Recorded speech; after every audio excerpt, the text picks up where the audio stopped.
Hello friends, welcome to our channel. Today we're going to take a look at another horrible case with you.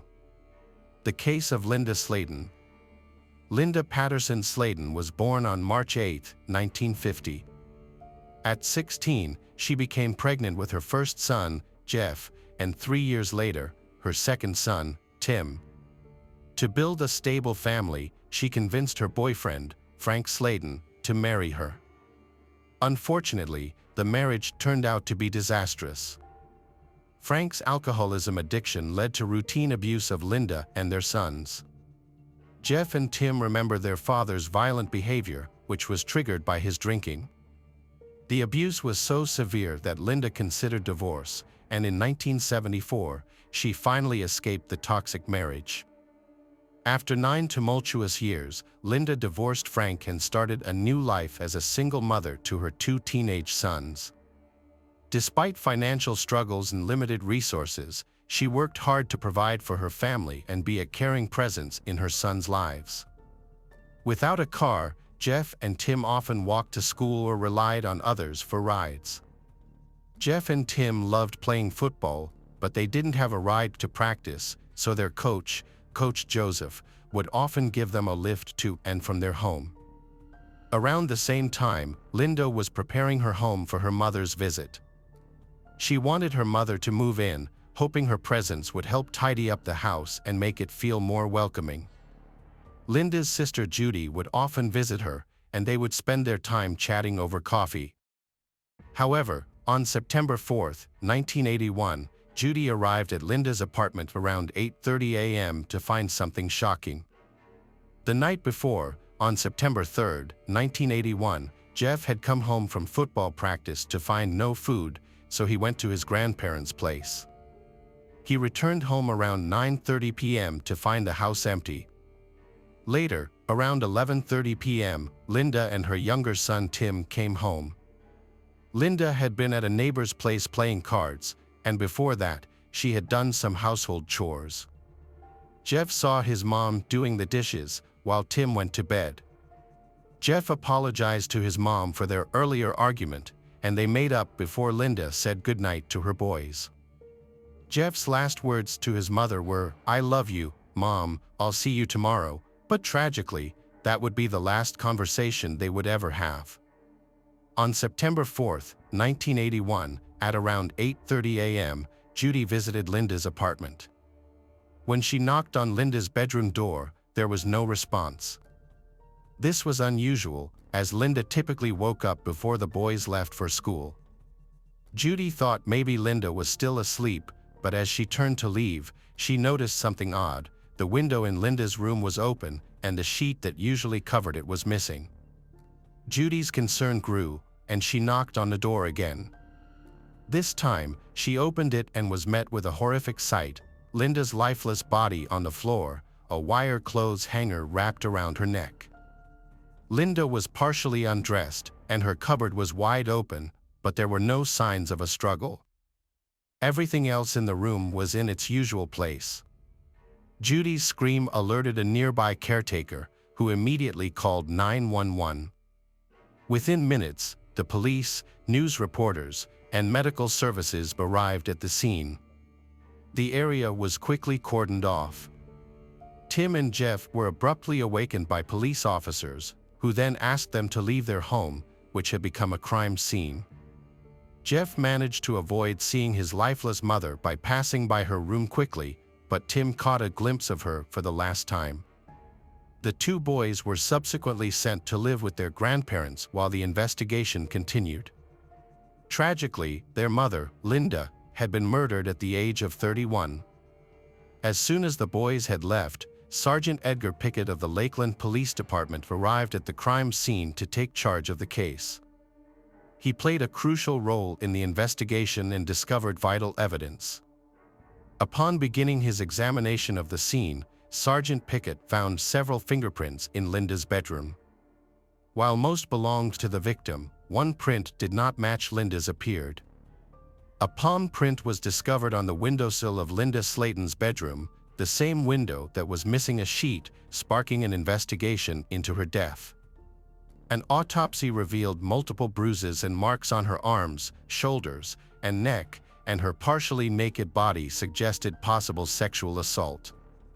The autopsy results confirmed that Linda was brutally beaten, sexually assaulted, and then strangled to death with a metal clothes hanger from her own closet.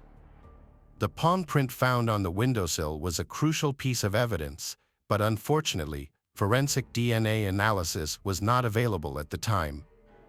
As a result, the police had to explore Linda's family tree to identify potential suspects. The primary suspect was Frank Slaten, Linda's ex-husband, who had a history of aggression and abuse.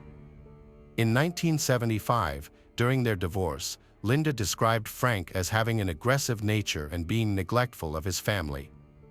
He was brought in for questioning, but an alibi checked out, placing him at home in Alabama on the night of Linda's murder. The police also had other individuals in mind.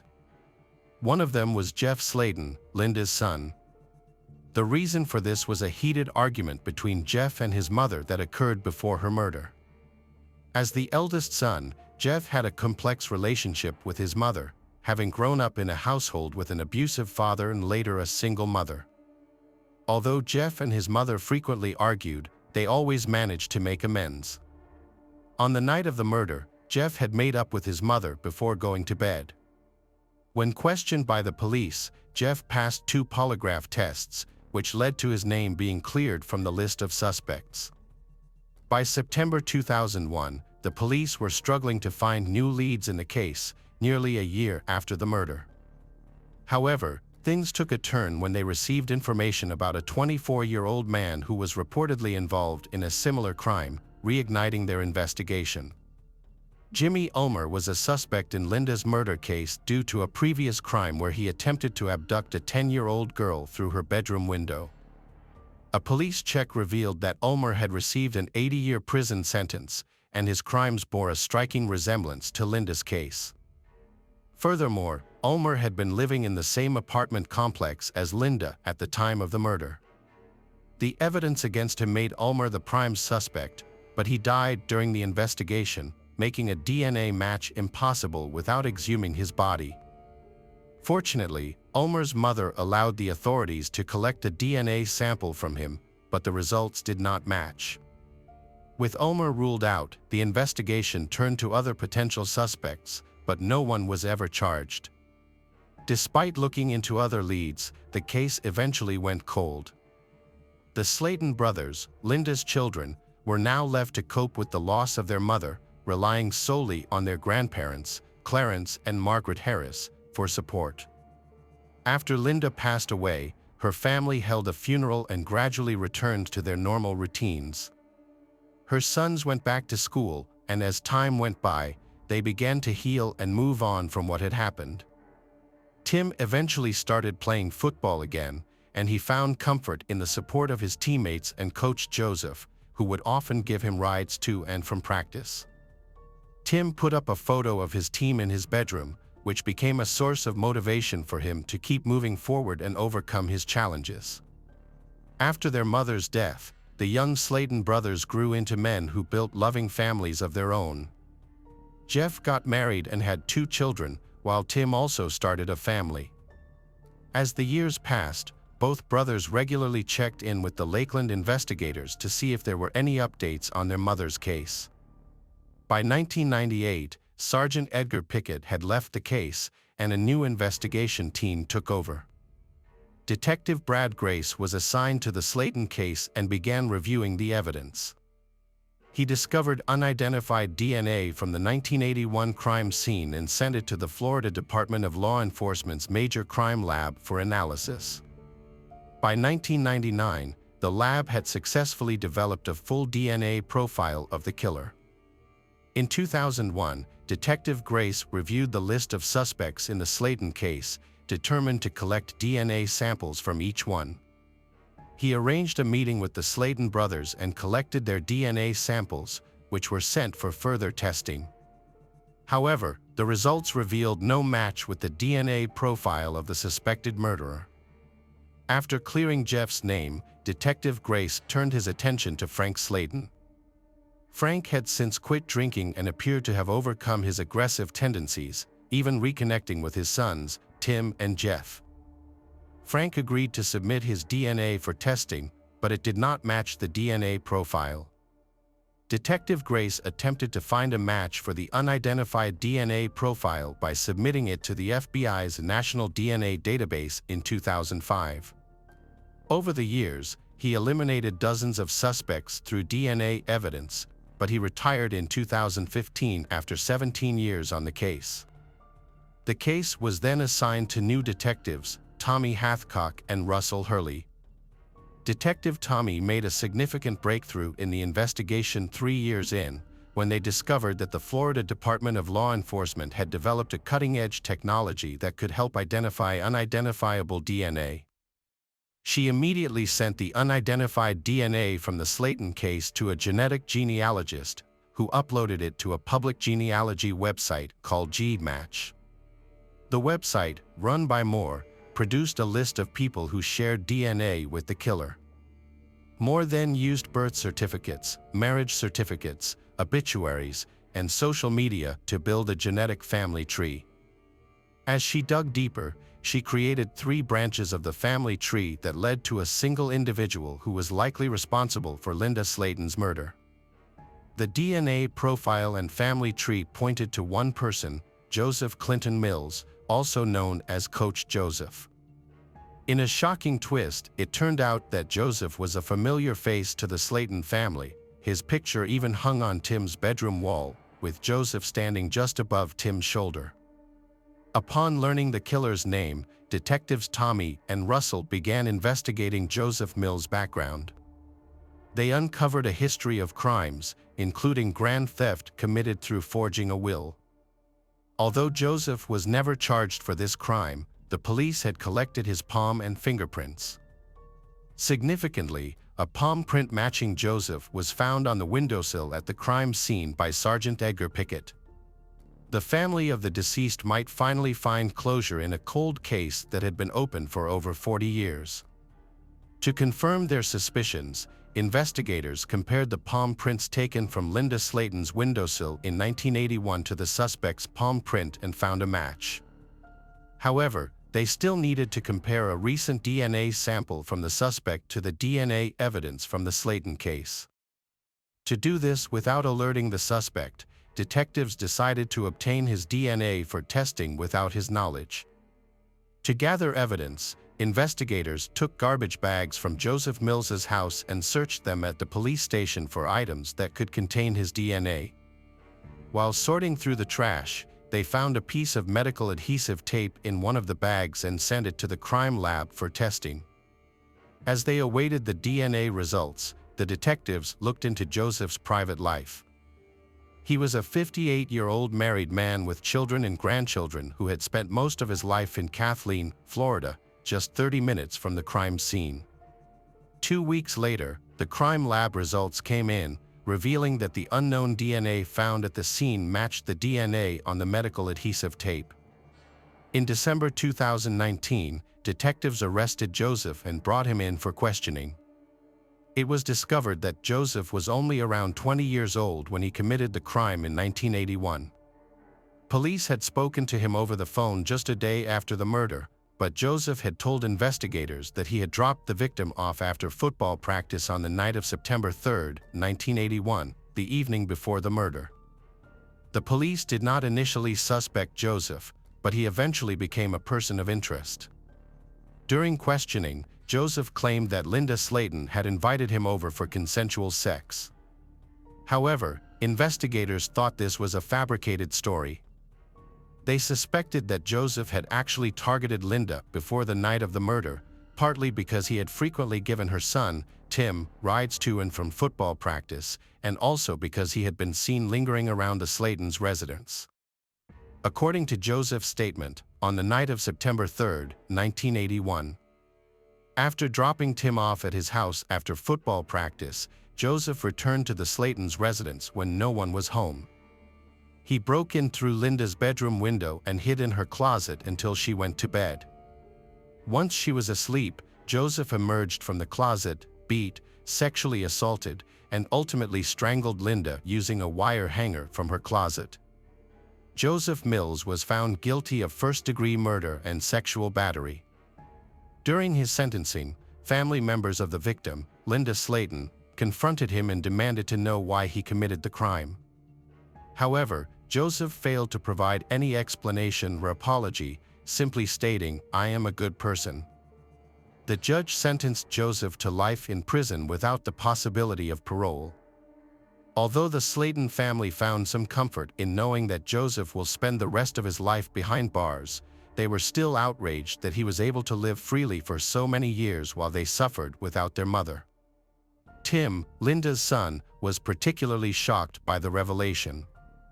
Joseph had been a role model and coach to him, and Tim had looked up to him.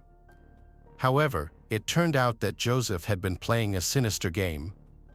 He would often ask Tim about the progress of the case, pretending to show concern, while secretly trying to gather information and avoid suspicion.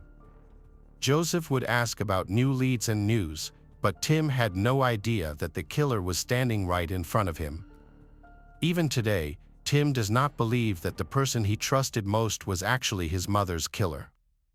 In fact, he says he had the killer's picture in his home for years without ever suspecting anything. Jeff, still grieving, often wonders how life would be different if Linda were still alive. Despite the traumatic experience, Tim and Jeff have remained very close. They often visit their mother's grave together, and Jeff never fails to light a candle on the anniversary of her death. 9. Hello friends, welcome to our channel. Today we're going to take a look at another horrible case with you. Christy Lynn Mullins was born on August 28, 1960, in Columbus, Ohio. She grew up in a large family with 5 children, living in a quiet neighborhood away from the hustle and bustle of the city.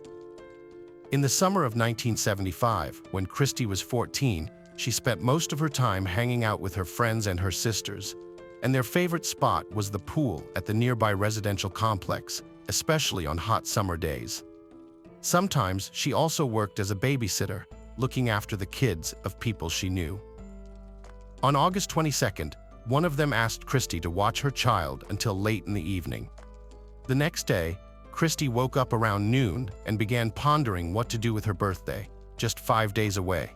She was eagerly anticipating it, so time seemed to pass very slowly for her. The day turned out to be extremely hot. Christy decided to go to the pool with her sister Kim to cool off. Kim went in the water while Christy relaxed on a chair. Later, Christy left without saying anything to Kim. Kim then headed home and found her missing. Around 2:30 p.m., a man called 911 to report finding a human body in the wooded area behind the shopping center. He, along with his wife and son, went there to buy a toy for their son. Their son expressed a desire to stroll through the wooded area behind the shopping center before they entered. There was a well-known trail among the trees that led to the river, and overall the place was quite picturesque, so people often went there just for walks. His parents agreed, and they walked along this path into the depths of the forest. As the family was coming back, they noticed something strange happening a few yards off the trail. Upon closer inspection, they saw a man on the ground, leaning over someone and striking them with a piece of wood. The man saw them, got up, and fled. The father approached the spot and discovered a girl on the ground, covered in blood. His wife, who was undergoing medical training, tried to find a pulse on the victim, but was unable to do so. The man ran to the shopping center and called the police from one of the stores. He and his wife provided investigators with a description of the perpetrator: a young, tall, slender man, around 20 years old, with long dark hair down to his shoulders, wearing only jean shorts and boots. Based on their description, the police created a sketch of the suspect and distributed it to patrol officers. The crime scene examination yielded no results. Officers found the piece of wood used as the murder weapon, but they couldn't find anything that could lead them to the perpetrator. It's worth noting that the victim's hands were tied with a telephone cord and her bikini top was pulled down. The t-shirt she was wearing that day was found next to the body, along with her shoes. Despite this, forensic experts didn't find evidence of sexual assault. Investigators speculated that the perpetrator intended to assault her, but something scared him off. Despite the lack of leads, the police quickly realized which direction to focus on. Christie's younger sister revealed that she left the pool with her friend named Carol, so the police went to talk to her. Carol said that on that day, an unknown man called her home, claiming to be a DJ from a local radio station. He said that there would be a cheerleading competition in their town, and the winners would get free tickets to the state fair. The caller claimed that the event would take place behind the shopping center and would start at 1:45 p.m. He told her to wait at the entrance to the trail in the woods where someone would meet her and explain everything. Obviously, this story seemed very suspicious to the police, but there were even more odd details. Carol claimed that initially she decided to go to this event with her sister, but halfway there, they ran into Christie and her sister. After a brief chat, Carol invited Christie to go with her, so they left the sisters behind and headed towards the shopping center. They arrived at the entrance to the woods and waited, sitting on the fence, but no one showed up. Sometime later, Carol said she would go to the shopping center to ask for the time. It took only a few minutes, but when she returned, Christie was no longer there. She waited for a while, but no one appeared, so eventually she left. The police found no evidence to support the claim of any cheerleading competitions in town. They assumed that the caller could have been the killer attempting to lure Carol into the woods, or it could have been some prank unrelated to the murder. Either way, they couldn't trace the call, making it impossible to identify the caller. Investigators also noticed a discrepancy in Carol's story. She said she met Christie and her sister on the street while walking to the shopping center. However, Kim insisted that they were at the pool and Carol came to them there. Late that same evening, Christie's mother encountered Carol, who lived just a few dozen yards from their home, and they had a rather strange conversation. Carol began apologizing to the woman and said that things weren't supposed to go this far. She added that she was supposed to be the target and that 2 people were involved in the murder. Shocked, Christie's mother tried to get more details, but Carol refused to continue the conversation and left.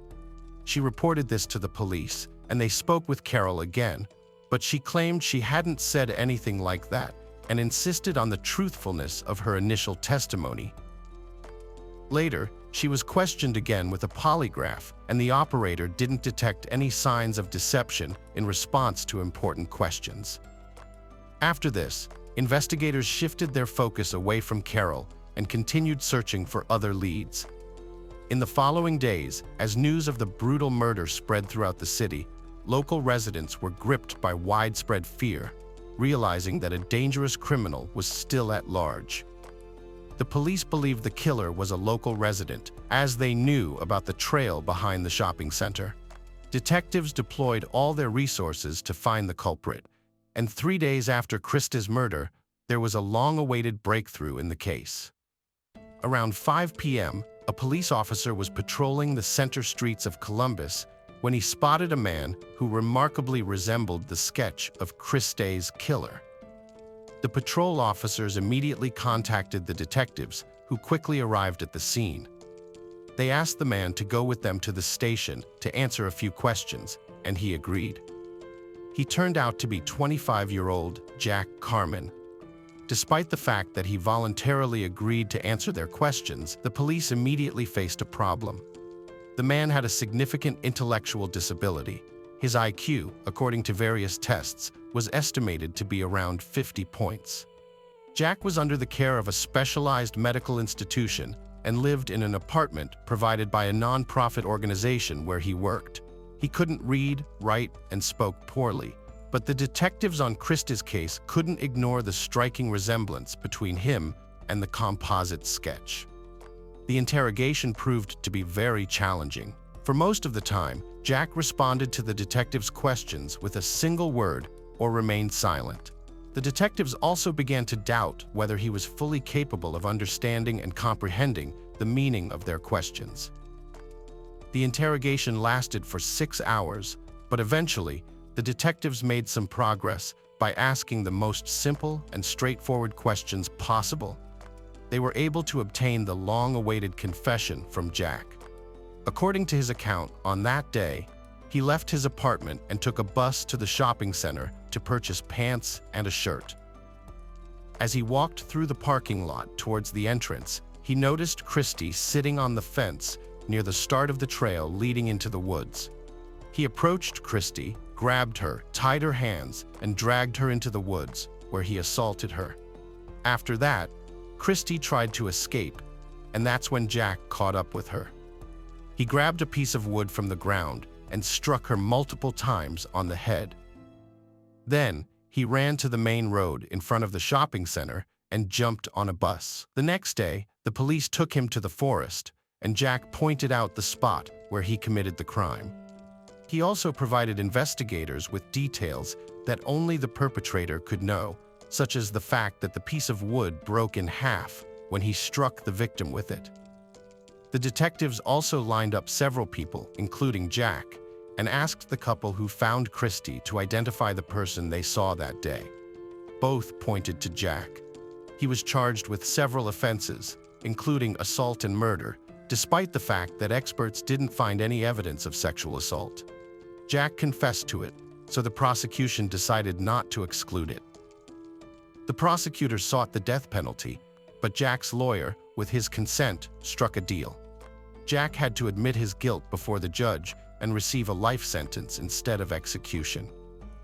Considering the high-profile nature of this case, with thousands of people following it, the judicial process moved swiftly. Jack was sentenced to life imprisonment just 11 days after the murder, on September 3rd. However, after the trial, many began to doubt Jack's guilt. As more details about his confession and his personality emerged in the media, more people started to question whether he could have truly committed such an act. Those who knew Jack initially found it hard to believe, as he was described as passive, timid, and compliant, someone who would easily acquiesce to any demands made of him. There were also doubts about Jack's ability to confess to the crime. He could barely speak, yet the police claimed that he had told them about the crime in utmost detail. Those who knew Jack believed that the investigators had simply fed him all the necessary information. They just needed to ask leading questions that already contained facts about the case. For example, did he strike the victim with a piece of wood? And if Jack answered yes, the police could already use it as a confession. One woman who was involved in Jack's treatment added that under threat, he could confess to anything. It was enough for him to hear that he faced the electric chair, and he would do whatever the detectives asked. But that's not all. Supporters of Jack's innocence found out that the police had brought him to the murder scene at the same time as the witnesses, the same married couple who later identified him among other people at the police station. So they had already seen Jack and knew that he was a suspect. The police had claimed that the witnesses didn't cross paths with Jack, but no one believed it. There were many more facts that raised strong doubts about Jack's involvement. For example, the police couldn't find the bus driver or even a single passenger who saw Jack on the way to the city center, according to his own confession. The most significant factor was the testimony of several people in the charity organization building where Jack lived and worked. They claimed to have seen him around 1:30 p.m.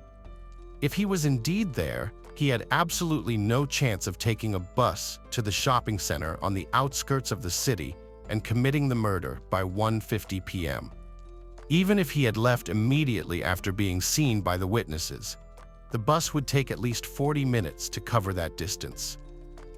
These facts made many people not just doubt Jack's guilt, but come to the conclusion that the police had essentially coerced his confession. Even Christy's parents started to doubt that he was the real killer. On September 9th, just 6 days after the verdict, around 70 people gathered in front of the city hall to draw attention to the case and demand a thorough investigation. They formed a public committee with the goal of seeking justice. Thanks to this, Jack found a new lawyer who quickly filed for a case review. Several months later, a judge revoked Jack's confession and ordered a new trial. Now the prosecution had to prove his guilt practically from scratch, which seemed like an almost impossible task. While preparations for the new trial were underway, Christie's father, Norman Mills, conducted his own investigation from the beginning. He didn't believe the detectives, thinking they weren't doing enough to find his Christie's killer. He decided not to rely on the police and started searching for answers himself. Soon after the murder, he and some neighbors went to the woods to inspect the area. There, they found jean shorts and blood-stained men's underwear, which they handed over to the police, who had initially overlooked them. However, it remained unknown whether these items were linked to the case or even tested.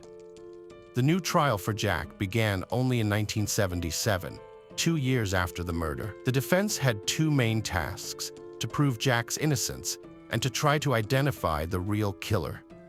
They already had a strong candidate for this role, whom they considered the most likely suspect, the man who found Christie's body with his wife, Henry Newell, who was 25 years old at the time of the murder. By the start of the trial, Jack's lawyers had gathered an impressive list of reasons to suspect Henry for the murder, and during the trial, this list grew even longer. Initially, Henry drew attention because of his criminal record, starting from his teenage years, with numerous arrests for various offenses and 3 prison terms, from which he had successfully escaped twice before being caught and sent back. At the time of Jack's trial, he was serving his 4th sentence, this time for setting his own house on fire to collect insurance money. The lawyers reviewed the evidence in Christie's case and found several suspicious details in Henry's testimony. He said he found her body, approached it, and threw aside a piece of wood stained with blood, explaining that he was in shock. However, this action still seemed strange, as it was unclear why he would pick up the murder weapon and throw it away from the body without an apparent reason. He also claimed that he thought Christie was still alive, so he took off his shirt and pressed it to her face, which raised doubts about whether he genuinely tried to stop the bleeding or if his shirt became stained with blood during the murder, and he needed to justify it somehow. Jack's lawyers found a store employee in the mall where Henry ran to call the police, who said he wasn't wearing a shirt but had jean shorts on, although by the time the police arrived, he was already wearing different pants. The employee also claimed Henry had a fresh bruise on his face, as if someone had hit him, but when asked why she didn't immediately tell the police about this, she said no one simply asked her, and the officers themselves should have noticed the bruise but ignored it back then. Henry's neighbor said he saw Henry with fresh scratches on his hands the night of the murder. The neighbor also saw a phone cord in Henry's garage, matching the one used on the victim. Additionally, Henry had told the neighbor a strange story about knowing Carol's 14-year-old friend and swimming naked with her, which was shocking given Henry's age. Henry's wife, Pam, also testified in court, saying everything had happened exactly as they told the police on the first day they went to the mall, and their son wanted to take a walk. Pam added that up until that point, Henry had been at home and only stepped out for a few minutes to chase away the neighborhood kids who had started throwing firecrackers into their yard. Carol Christie also testified, stating that she had never met Henry. Henry himself was also brought into the courtroom from prison, where he repeated his story without any changes and insisted that he had nothing to do with the crime. One of the most significant moments of the trial was the display of the full recording of Jack's interrogation. After viewing, which it became apparent to everyone that Jack was simply coerced into confirming the detective's words that he had committed the murder. Jack barely spoke and apparently didn't fully understand what the police wanted from him. On the 5th day, another unexpected witness appeared, Bobby, Henry's stepson. His testimony truly shocked everyone. Following the case, the boy revealed that on that day, Henry did indeed leave the house to chase away kids throwing firecrackers in their yard. However, he was gone for more than just a few minutes, as his mother had claimed, but for over half an hour. When Henry returned home, his shirt and sandals were missing, and he had scratches on his arms and face. Henry called Pam into another room where they had a conversation, after which they came out and told Bobby that they were all going to the shopping center. Upon arriving, the parents immediately led him to the trail behind the shopping center. The boy claimed that he hadn't asked to go there for a walk, as his parents had initially stated. They entered the woods and almost immediately found Henry's sandals, one of which was torn. Further, they saw Christy's body, and his mother instructed Bobby never to tell anyone about what he saw. The boy added that he only decided to tell the truth after having a conversation with his biological father, who had convinced him to do the right thing. His grandmother also testified in court and recounted one strange episode involving Henry. She, along with him and Pam, attended Christy's farewell ceremony, and on the way back, the woman said what a tragedy it was, and Henry suddenly replied, "It will teach her to keep her mouth shut." Another witness was Henry's friend, who said that Henry once confessed to him that he killed Christy. He added that the killing was accidental, not planned. In the end, this trial left practically no doubt that Jack had no involvement in the crime, and eventually, all charges against him were dropped. However, here's where it gets interesting. Despite the overwhelming evidence pointing to Henry's involvement, the prosecutor stated that he had no intention of pursuing a case against him. He also noted that the initial investigation was conducted in the best possible way. However, the prosecutor pointed out that the police either failed to notice or ignored a vast amount of clues and evidence available to them from day one. His response sparked a wave of public outrage, and 2 days later, the prosecutor had to backtrack and agreed to reopen the investigation into Christy's case. But there was a serious problem. Investigators relied on the initial investigation, including the testimonies of Henry and Pam. In other words, the police still operated under the assumption that the couple stumbled upon Christy's body in the woods with a long-haired, shirtless man looming over her. For this reason, investigators stated that they would be looking for new suspects resembling Jack. Of course, such an approach yielded no results. The investigation continued for several months and eventually went cold. Christy's father never gave up on seeking justice, and once he filed a civil lawsuit against Jack, the reasons for such a move were not as simple as it might have seemed. The man didn't believe in Jack's involvement in the murder, but this legal process would have granted him access to the case files, giving him the opportunity to collect all the available information. Unfortunately, this also yielded no results. In 2006, Christy's father passed away from cancer, never having closure in the case. For a long time, there was no progress in the investigation of Christy's murder until 2013, when former attorney John Aller took an interest in the case. He decided to conduct his own investigation, reaching out to all involved parties, hoping to find new leads. Christy's relatives handed him a box containing all of her father's records, which he had been gathering up until his death. He went through it all, spoke to dozens of people, and it became evident to him that the culprit behind this murder was none other than Henry. During his investigation, he found out that Christy's friend Carol was into smoking marijuana at the time. Digging deeper, he uncovered something else and concluded that she, like some other teenagers, apparently was buying it from Henry.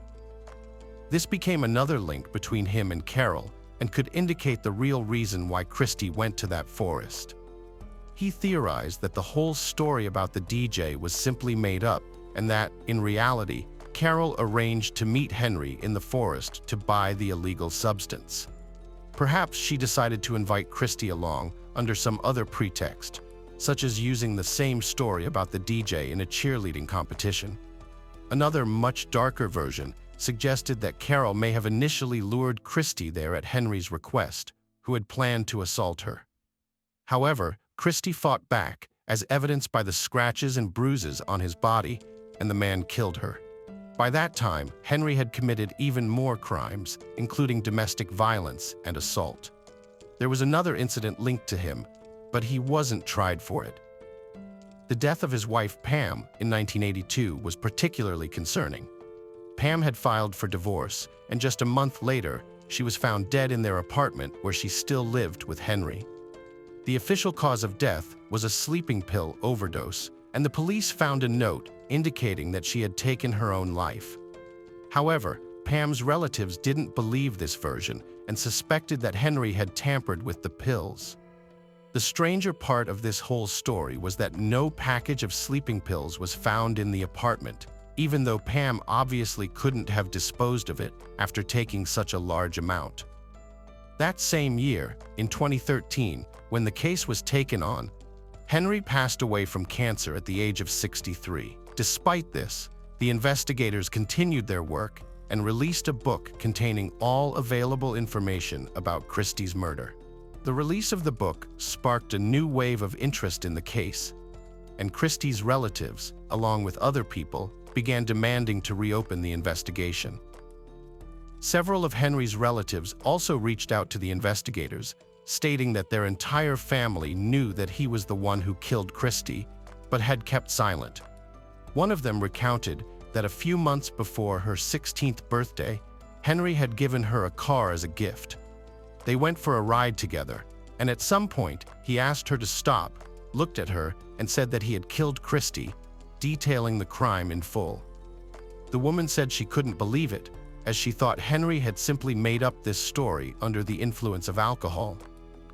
However, after reading the investigator's book, everything fell into place for her. This led to the reopening of the murder investigation in May of 2014. For many months, detectives re-examined all the available evidence, interviewed dozens of people, and re-evaluated the leads. In his confession to his relative, Henry mentioned that he had assaulted Christie. At the time, medical experts found no evidence of that, but now, with modern technology, they re-examined Christie's clothing and found traces of semen. Unfortunately, the traces were so small that conducting DNA analysis was simply impossible. The investigation continued until the end of 2015, when detectives called a press conference. 40 years after the murder, they finally announced that they have no doubt that Henry was the one who committed it. However, since he was no longer alive, they couldn't take this case to court. It was officially declared solved, and the investigation was closed. Without Henry's confession, investigators couldn't be 100% sure of exactly what had happened, but they had a strong idea. Most likely, when Henry had left home that day, he went to the trail behind the shopping center. Perhaps Carol invited him there so she could buy weed, but that part cannot be confirmed. Once there, he saw Christie alone and decided to assault her. He tied her hands with a phone cord and took her further into the woods, where she fought back. Christie managed to scratch him and hit him in the face, after which Henry likely knocked her down and killed her with a piece of wood he had found nearby. He then returned home, told his wife what had happened, and they both came up with a plan for him to avoid punishment. It's worth mentioning that Carol never told the truth after all these years. It's possible she was somehow involved, and we can't exclude that one day she'll come forward. During the press conference, the police also apologized to Christie's family for how negligently their predecessors had handled the case. There was enough evidence from the beginning to charge Henry with the murder, but the investigators either didn't notice it or simply ignored it. Hello friends, welcome to our channel. Today we're going to take a look at another horrible case with you. On January 28, 2018, at 8 p.m., a car was parked outside an apartment complex. A young blonde-haired girl got out and walked briskly toward the house. She was returning from work, carrying a bag of food from her favorite fast food restaurant and the keys to her apartment. As she approached the door, she was surprised to find that the key did not fit into the lock. Hurriedly, she decided to check each key on her metal ring, but none of them fit.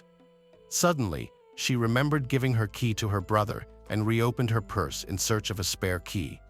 When she found it and successfully opened the door, an unfamiliar voice called her name. Startled, she turned around only to be grabbed by a large male figure who carried her into the apartment with confident assertiveness. The door slammed shut behind them.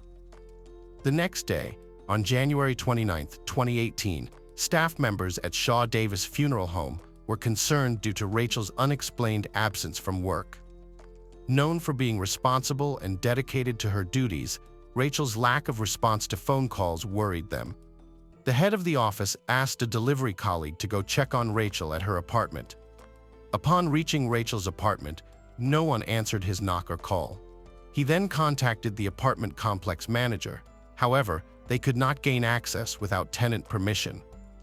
Concerned for Rachel's safety, the colleague decided to involve law enforcement. When police entered Rachel's apartment, they found nothing alarming or unusual except for leftover food on the table, a stark contrast given Rachel's known love for orderliness and habit of storing food properly in the refrigerator. This notable detail caught her co-workers' immediate attention and further deepened their concern about what might have happened to Rachel. He insisted on a more thorough inspection of the apartment, with police officers present. During the examination of the bedroom, he attempted to check the closet. However, when he tried to open the door, he felt something was amiss. With effort, he yanked the closet door open and let out in there was Rachel's bloody body. Officer Frank Slaten immediately called forensics, and the apartment complex area was quickly cordoned off. In her own apartment, Rachel Anderson's bound body was found inside a bedroom closet. She was stripped to the waist, partially wrapped in a blanket. Her head was enclosed in a shirt and a black piece of clothing tied around her neck, with part of it stuffed into her mouth as a gag. The victim, identified as 24-year-old Rachel Anderson, had suffered greatly. Rachel Nicoletta Anderson was born on January 28, 1994, in Warren, Ohio.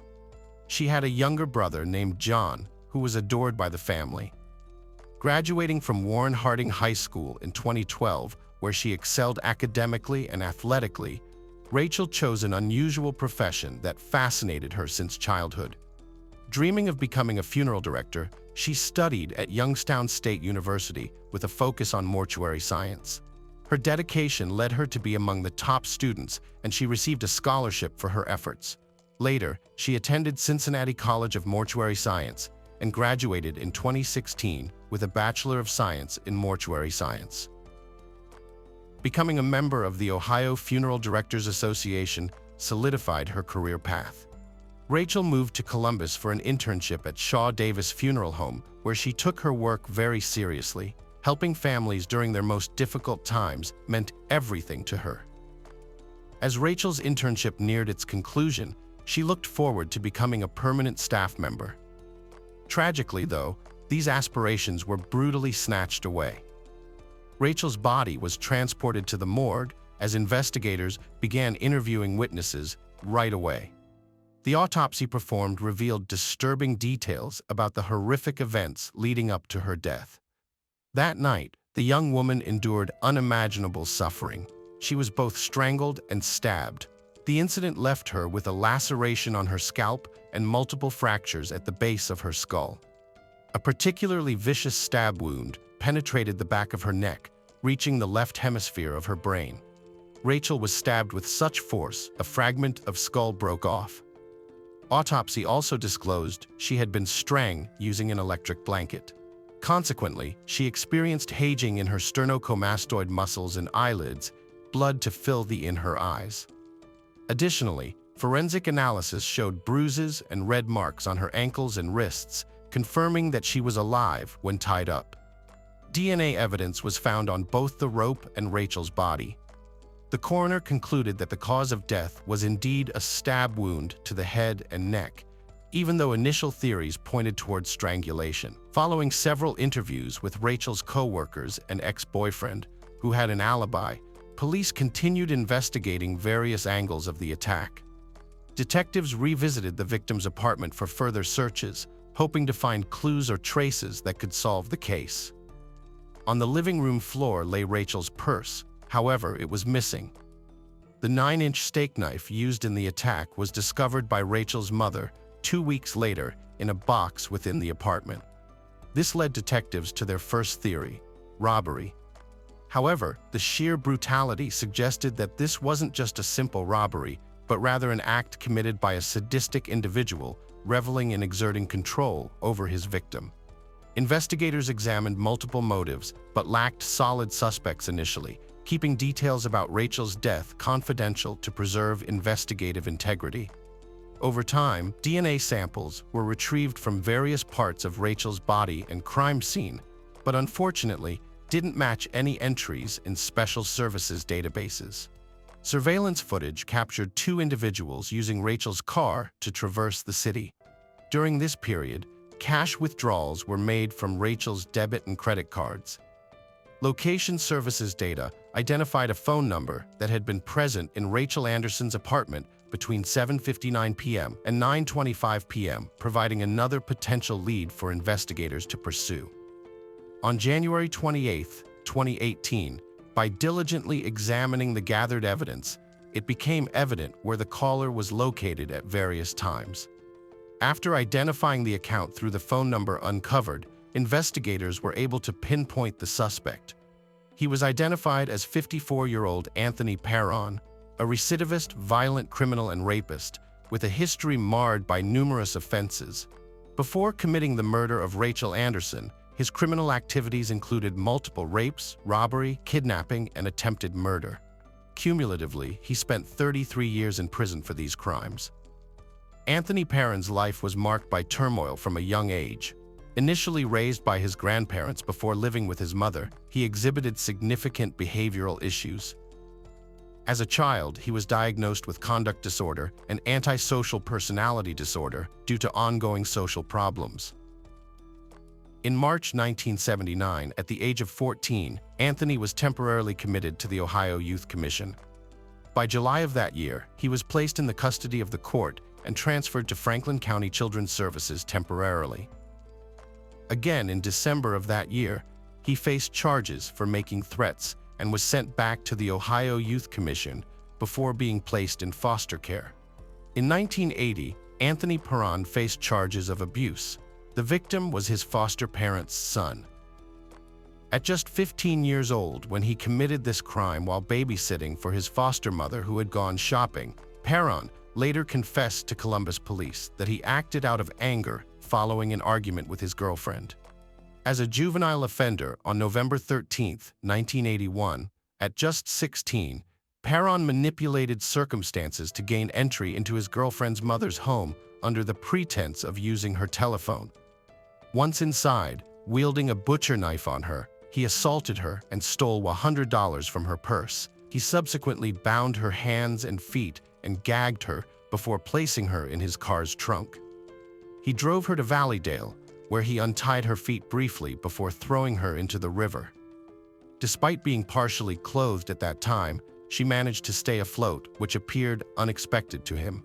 He waded into the creek and submerged her head underwater. The woman survived thanks to the intervention of a passerby who scared Anthony away. The boy then fled before the police arrived and used the money he stole from the victim to buy tennis shoes and jogging uniforms. In May 1982, at age 17, he was convicted of other in Franklin. He was sentenced to imprisonment ranging from 5 to 25 years. While in prison, he committed several disciplinary offenses, including possession of a weapon, burning a mattress, and fighting. He eventually spent over 24 years behind bars for his crimes and was released in November 2006. Upon gaining his freedom, Anthony Perron moved to Georgia and applied for a job under an assumed name. However, in 2007, he was charged with forgery and again convicted in Floyd County, where he spent another 9 years in prison. Additionally, he received 20 years probation and was required to wear a GPS tracker on his ankle. In 2017, Perron was released from prison once more, returning to Ohio that June under an interstate agreement between Ohio and Georgia. He was monitored by the Adult Parole Authority and had to check in with the Sheriff's Department every 90 days. Despite the judge's request for a monitor due to the length of supervision and budget concerns, state authorities did not provide one. A former criminal thus walked free again due to budget savings and state negligence. On August 21, 2017, Perron was caught with a girl of questionable repute in his car. Just 6 days later, he was found driving without a license, during which stop he also had a kitchen knife and a shotgun in his possession. Strangely or negligently again, he wasn't arrested. The perpetrator's activities continued unabatedly. CCTV footage shows Rachel's car stopped outside a store. A man got out of the passenger side and entered the store, while the driver remained unseen on camera, which added complications for identification. Police interviews with store employees led them to identify the man as local vagrant Anthony Slaten. Slaten was questioned at the station a few days later. He revealed that he had been approached by an older man who offered him cash to use his ex-girlfriend's cards. Thus became co-conspirator in Rachel Anderson's case.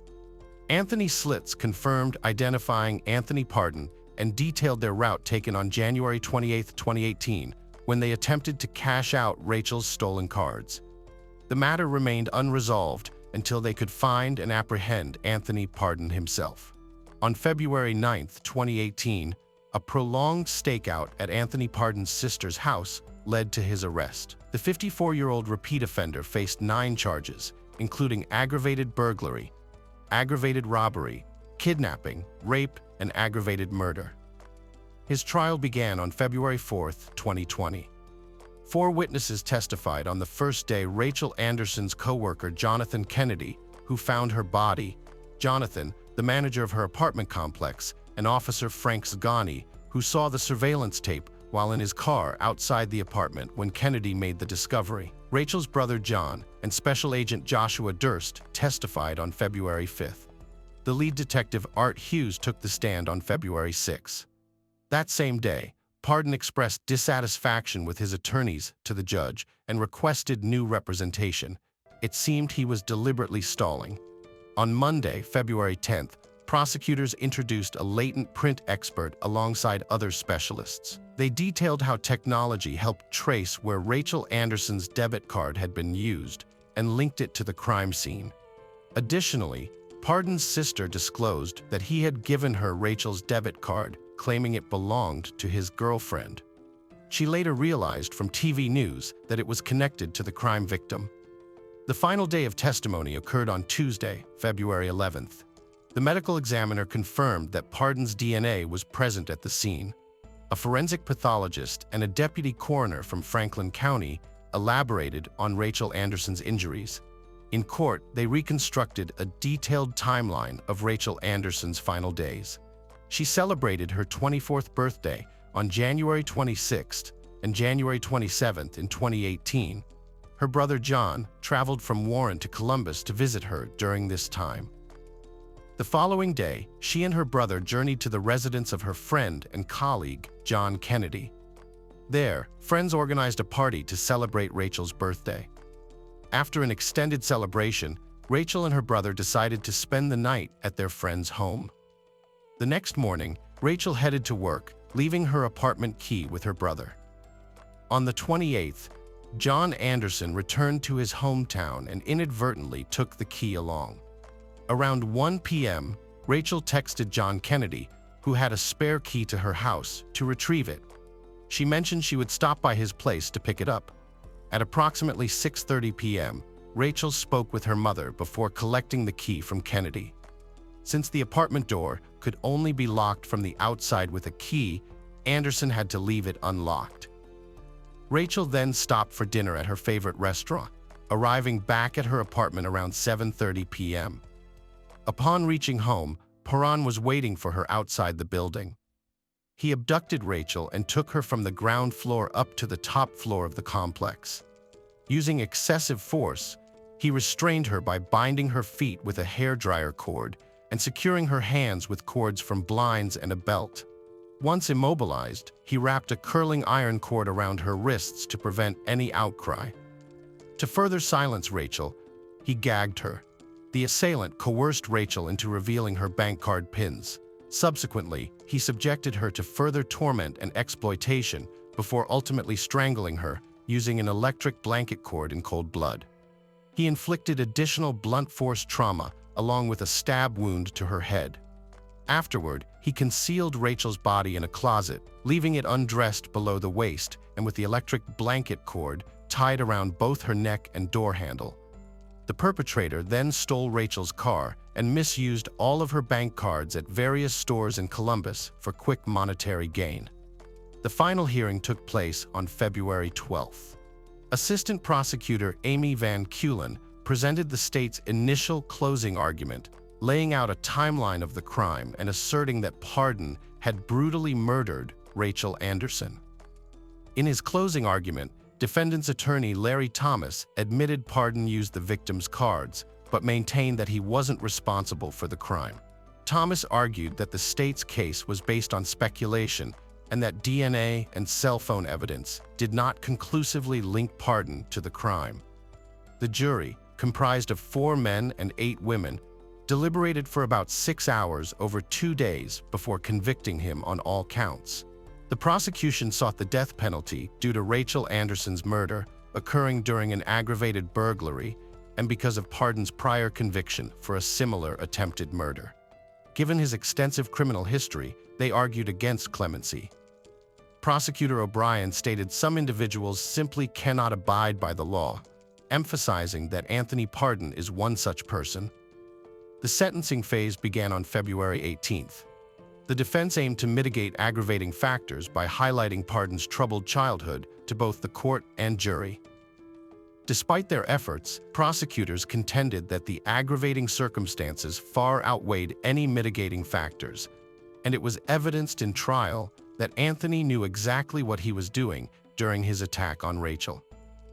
Pardon's mother and sister, along with a psychologist and his former elementary school teacher, testified in his defense. On February 19th, Anthony delivered a 13-minute unscripted statement to the jury detailing his abusive childhood and post-prison struggles. He described feelings of hardship and helplessness, claiming systemic failures contributed to his situation. In his final remarks, he blamed the justice system for shaping who he is today. Notably, he did not specifically address the crime or offer an apology during his statement. On February 20th, following 3.5 hours of deliberation, the jury couldn't decide on whether to recommend the death penalty. Instead, they suggested life in prison without parole. Sentencing place on March 16, 2020. Rachel Anderson's mother cried openly in court when the verdict was read. Her father released a statement reflecting on the investigation over the past few years. He expressed his shock at the behavior of a violent criminal and repeat offender who made demands and became hysterical as if he was owed something. The father was astounded by a grown man complaining that the system had failed him, attempting to shirk any responsibility for his actions.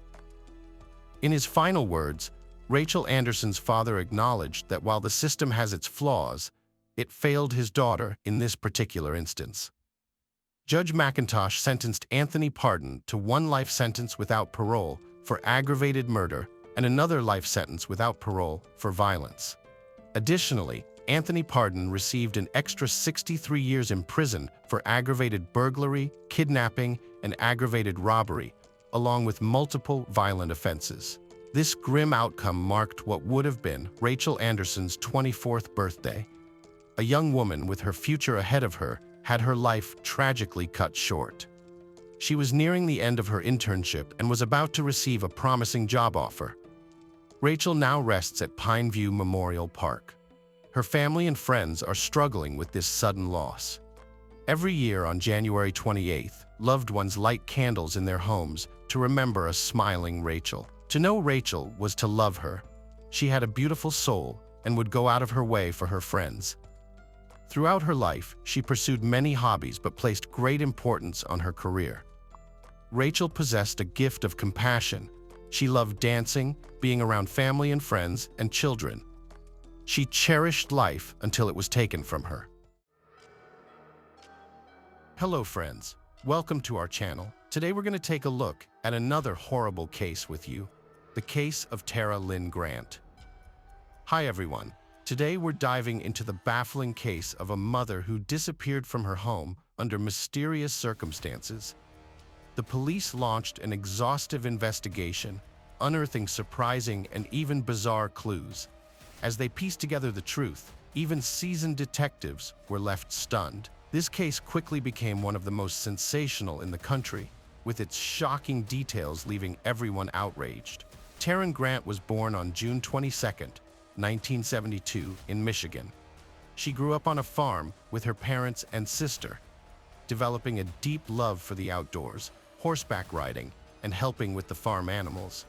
In school, Tara was a sports enthusiast, participating in cheerleading, basketball, and the school band. After graduating, she attended the University of Michigan, where she met her future husband, Stephen. The couple started dating and soon tied the knot after her graduation. Tara, armed with a business degree, landed a job at a large international company. Stephen, who had ambitions in politics, initially worked as an assistant to a state senator during his university days. However, when the senator retired, Stephen found himself without a job and began working at his father's small tool-making shop. 4 years after their wedding, the couple welcomed a daughter, followed by a son a few years later. They then purchased a new home in a prestigious Macomb County, Michigan neighborhood just outside of Detroit. By this time, Tara had made substantial career progress, but it came at a cost. Her job required frequent travel, often to different states and countries, limiting her to weekend visits with her family. As a result, Stephen assumed most of the childcare responsibilities. His flexible schedule at his father's company allowed him to spend more time with the kids, but juggling work and childcare remained a challenge. To alleviate this, they decided to hire a full-time nanny. Through a special program, they found a young woman from Germany who would live with them and care for their children. Thanks to Tara's job, they could afford this arrangement, and the new nanny quickly bonded with their children, taking on most childcare duties. With his newfound free time, Stephen also started working part-time as a youth soccer coach. But despite their comfortable financial situation, Tara's constant absence put a strain on her relationship with Stephen. With her only being home on weekends, their arguments became more frequent. Tara held on to the hope that her next promotion would allow her to adjust her schedule and spend more quality time at home, but until then, she was constantly away on business trips. This uneasy routine continued until February 14, 2007, when an unexpected turn of events unfolded. On Valentine's Day, Stephen grew concerned and called the police, reporting that Tara had been out of touch for 5 days, a rarity. He recounted the events of February 9th, when Tara returned from a business trip, only to announce she had to leave a day early, leaving them with just 1 day together. The tension between them escalated into another argument, and Tara began packing her suitcase. Stephen overheard her making a hushed phone call, saying, "I'll be waiting at the end of the street," before she swiftly departed, getting into a dark-colored car. Since then, Tara had been unreachable, ignoring all of Stephen's calls. The police's first question was why Stephen had waited 5 days to report Tara's disappearance. But Stephen claimed he hadn't been initially concerned, thinking she'd simply left early for her business trip and was ignoring his calls due to their recent argument. However, as the days passed, he began to worry when she failed to contact the kids, aged 3 and 7, as she normally did when away. Then, on Monday, Tara's boss called to say she'd missed a meeting, which was highly unusual and suggested she hadn't gone to work at all. Stephen informed Tara's relatives about her disappearance, but they were skeptical, assuming she'd taken a break from him and their constant arguing. After all, Tara had confided in her parents about the strain her job was putting on their relationship and the frequent rows that had become a regular feature of their lives. Her relatives thought she'd soon return home, needing time and space from Stephen. As time passed, Tara's absence continued, and her silence persisted. Eventually, Stephen's concern turned to worry, and he contacted the police. During the police interrogation, the officers noticed several suspicious scratches on Stephen's body. When questioned about a possible physical altercation with his wife, Stephen attributed the marks to his frequent work with metal parts at his father's shop, citing regular scratches as an occupational hazard. Following the station interview, the detectives requested a search of the couple's home, which Stephen granted. Upon arrival, they found that all of Tara's belongings, including her personal documents and purse, were missing, along with her luggage. Stephen also provided access to Tara's computer, allowing the detectives to review her bank account activity.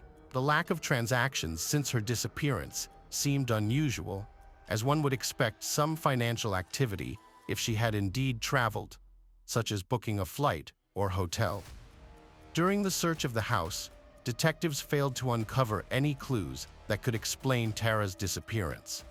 With no signs of a crime, they were left to retracing her steps since February 9th. The local police department, accustomed to handling minor disputes and non-violent incidents in the area, was inexperienced in investigating such cases, given the region's reputation as one of the safest in the country.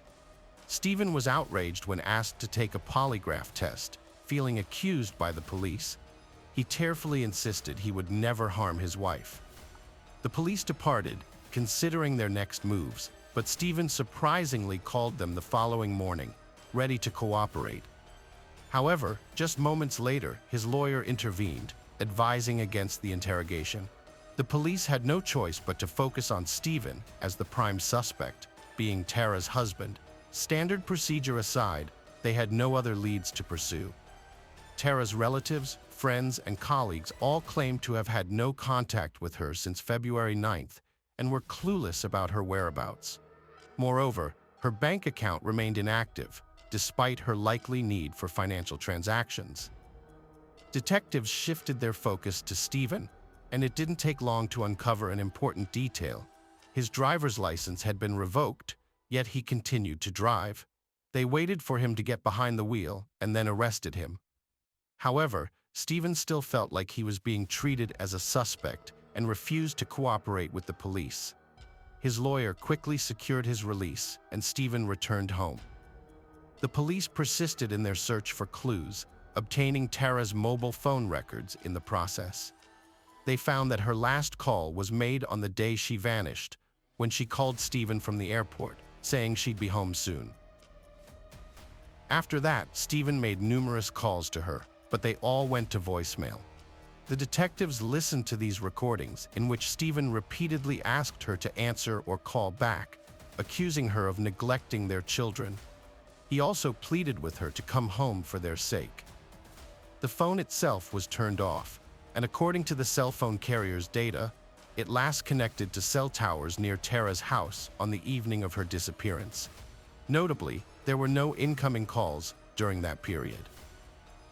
As we recall, Stephen revealed that Tara had received a call before leaving the house, with the caller stating she would wait for her on the street. However, upon reviewing Stephen's voicemail recordings, detectives sensed genuine concern for his wife's well-being, accompanied by anger towards her decision to leave their children behind. Despite this, they didn't clear him as a suspect just yet. The investigation stalled, yielding no new leads, as Stephen persisted in refusing police cooperation, accusing them of misallocating resources on him rather than focusing on finding Tara. Conversely, he actively courted the media, which began extensive coverage of the case from its early stages. Tara's enigmatic disappearance sparked widespread public interest, and Stephen became a constant presence in front of cameras, daily pleading for her safe return. As the case unfolded, the company that had facilitated the hiring of the nanny for Stephen and Tara took action, ultimately deciding to send her back to Germany. Prior to her departure, she provided a statement to the authorities, speaking highly of her experience in their household. She also revealed that on the evening Tara returned home, she had been out at a bar with friends.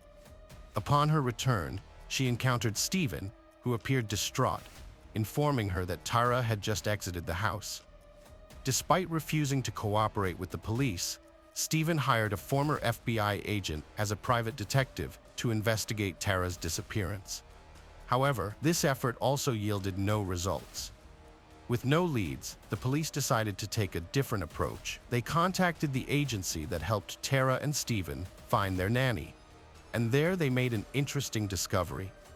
Before hiring the nanny from Germany, the couple had employed 6 other nannies, none of whom stayed in the job for long. When detectives spoke to these former nannies, almost all described Stephen's behavior as not only strange, but also intimidating.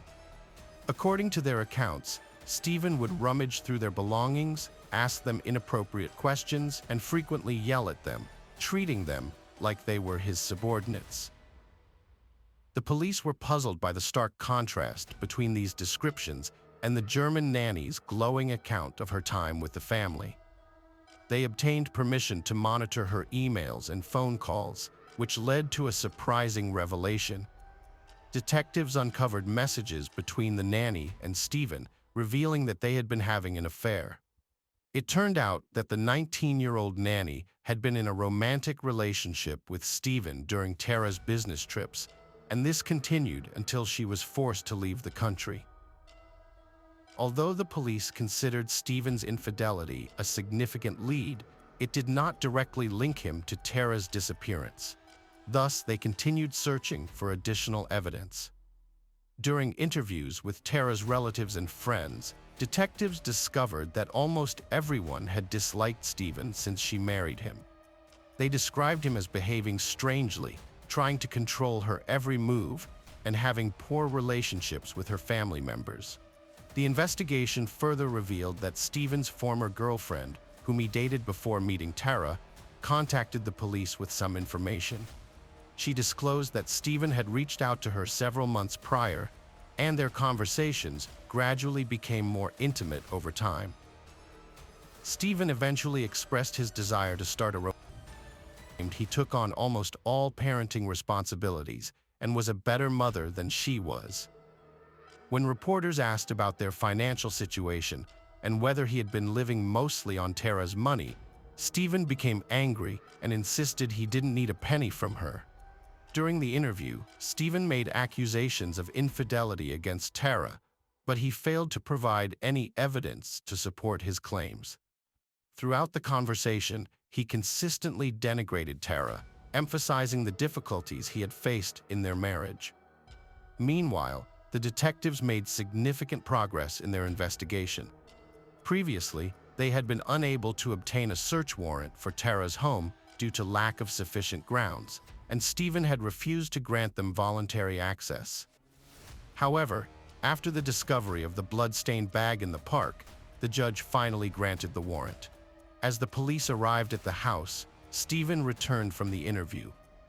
Upon being informed of the search warrant, he unlocked the door for the detectives before contacting his lawyer. The lawyer asked the police if his client, Stephen, was under arrest, and they replied that he was not. Stephen then announced that he would take his dog for a walk, retrieved it from the house, and left the premises while the police conducted a search. As the police searched the house room by room, they eventually reached the garage, where one of the detectives spotted a large green container holding several plastic bags. Upon opening one of the bags, they discovered an unknown substance along with what appeared to be women's clothing. Opening another bag, the officer was horrified to find what likely were human remains. In total, the container held 5 bags, and the detectives quickly confirmed that they contained the remains of a woman. The police realized that they had found Tara's body and that Stephen was likely her killer. However, Stephen had not returned, so the police immediately launched a search for him, fearing he might flee or harm someone else, knowing that he would likely face prison time. Meanwhile, officers called in reinforcements to search the nearby park, as only a portion of Tara's remains were found in the garage. Over 100 officers from neighboring districts were dispatched to assist in the search.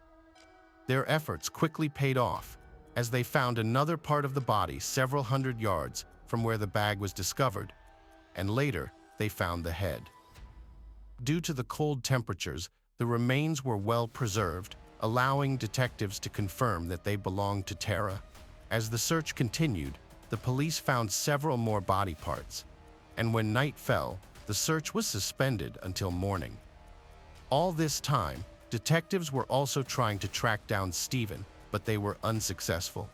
They contacted his friends, and one of them came forward, saying Stephen had phoned him to let him know the police were searching his house and asking for a ride from the street. The friend drove to the location and picked Steven up, taking him to his own home. During the drive, the friend noticed Steven's strange behavior. He was terrified, his hands were trembling, and it seemed like he was on the edge of a nervous collapse. Once they arrived at the friend's house, Steven asked to see his kids and requested to borrow the friend's car. At the time, Steven's children were living in another state with his sister. The friend handed over his pickup truck and Steven took off. The police asked for information about Steven's phone and credit cards, which enabled them to rapidly trace his journey. They found that Steven had made several cash withdrawals on his way to the neighboring state and had phoned his sister, leading the police to conclude that he was heading towards his children. They immediately set off in that direction. Just then, an unexpected call came in from Germany. It was from the nanny with whom Steven had previously been in a romantic relationship. She informed the police that Steven had just called her, confessing to killing Tara. According to Steven, the couple had an argument that evening, during which he yelled at her. Tara slapped him in the face, and in a fit of rage, he pushed her, causing her to fall and hit her head on the floor, resulting in her death. The police had no doubt about Steven's involvement, but they still had to track him down. They searched the area along the highway to the neighboring state for several hours and eventually found the car belonging to Steven's friend abandoned near the entrance to the national park. However, Steven himself was nowhere to be found. The police then focused their search on the park, and several hours later, with the help of thermal cameras, they finally located him. He was lying under a tree, wearing only light clothing, and the officers realized he was on the verge of dying from hypothermia. In an altered state, Steven was talking to trees and muttering incoherent phrases. The police quickly airlifted him to the hospital. Doctors managed to save his life. However, it took some time for Steven to fully recover. While in the hospital, Steven was charged with murder, and the detectives handed the case over to the court on the same day. Notably, his lawyer withdrew from defending him, citing that he needed to be able to look at himself in the mirror in the mornings when asked why. A new lawyer was assigned to Steven, and meanwhile, forensic experts examined Tara's remains. A renowned pathologist who had worked on high-profile cases, such as the J.F. Kennedy and John Bennett Ramsey cases, was appointed as the chief medical examiner. After examining the remains, the pathologist concluded that Steven's initial account of events did not align with reality. Steven had claimed that Tara died from a head injury, but the actual cause of death was revealed to be strangulation. When Steven regained consciousness, detectives visited him in the hospital and he told them what truly happened that evening. He confessed that when Tara came home and announced she had to leave earlier, they got into an argument, and he started yelling at her. As she tried to leave the room, he grabbed her and Tara hit him in the face. Enraged, Steven retaliated and then strangled her. Steven dragged Tara's body from the second floor to the garage and put her in the trunk of her own car. At the same time, the nanny returned home, and Steven lied to her, saying his wife had just left him. The next morning, he took the body to his father's workshop, making sure he was alone. There, he destroyed all of Tara's documents and personal belongings, and then dismembered her body using a saw. This gruesome task made him vomit twice, but he kept telling himself that if he didn't do it, he would spend the rest of his life in prison.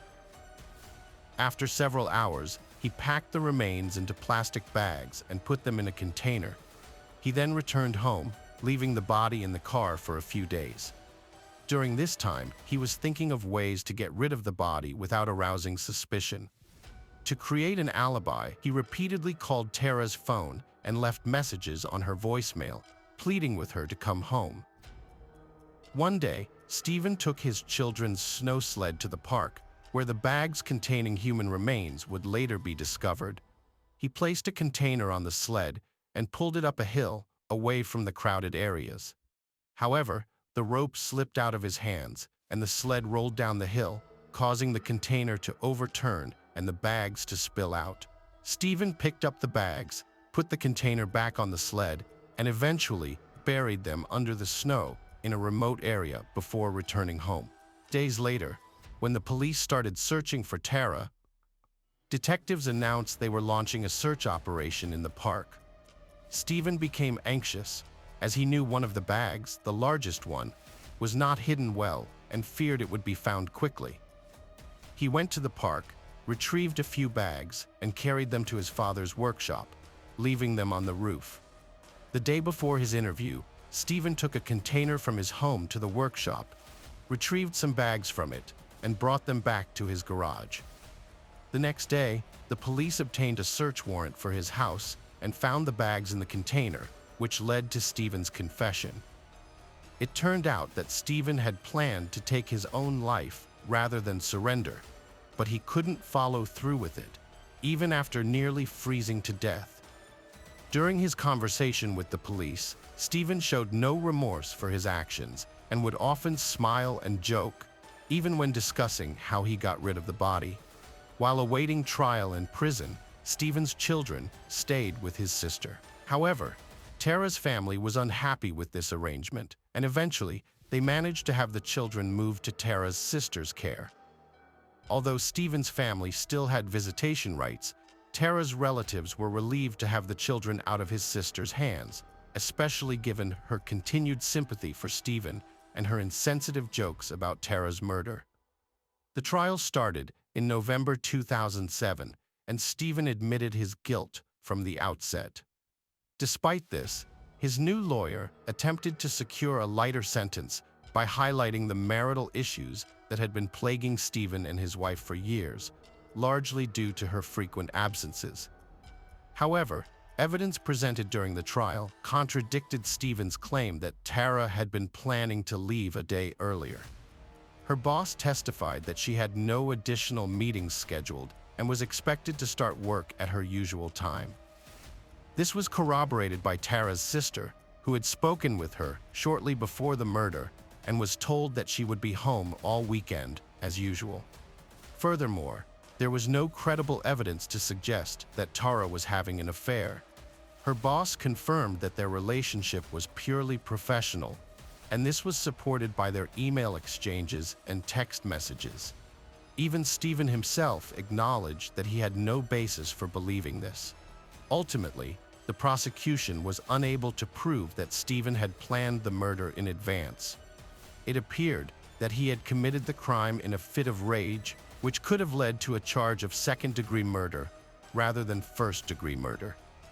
On December 21, 2007, a jury delivered a unanimous guilty verdict against Stephen, and he received a minimum 50-year prison sentence. Despite his lawyer's efforts to appeal the verdict, it was unsuccessful. Stephen has since been serving his sentence in prison, but there is more to his story.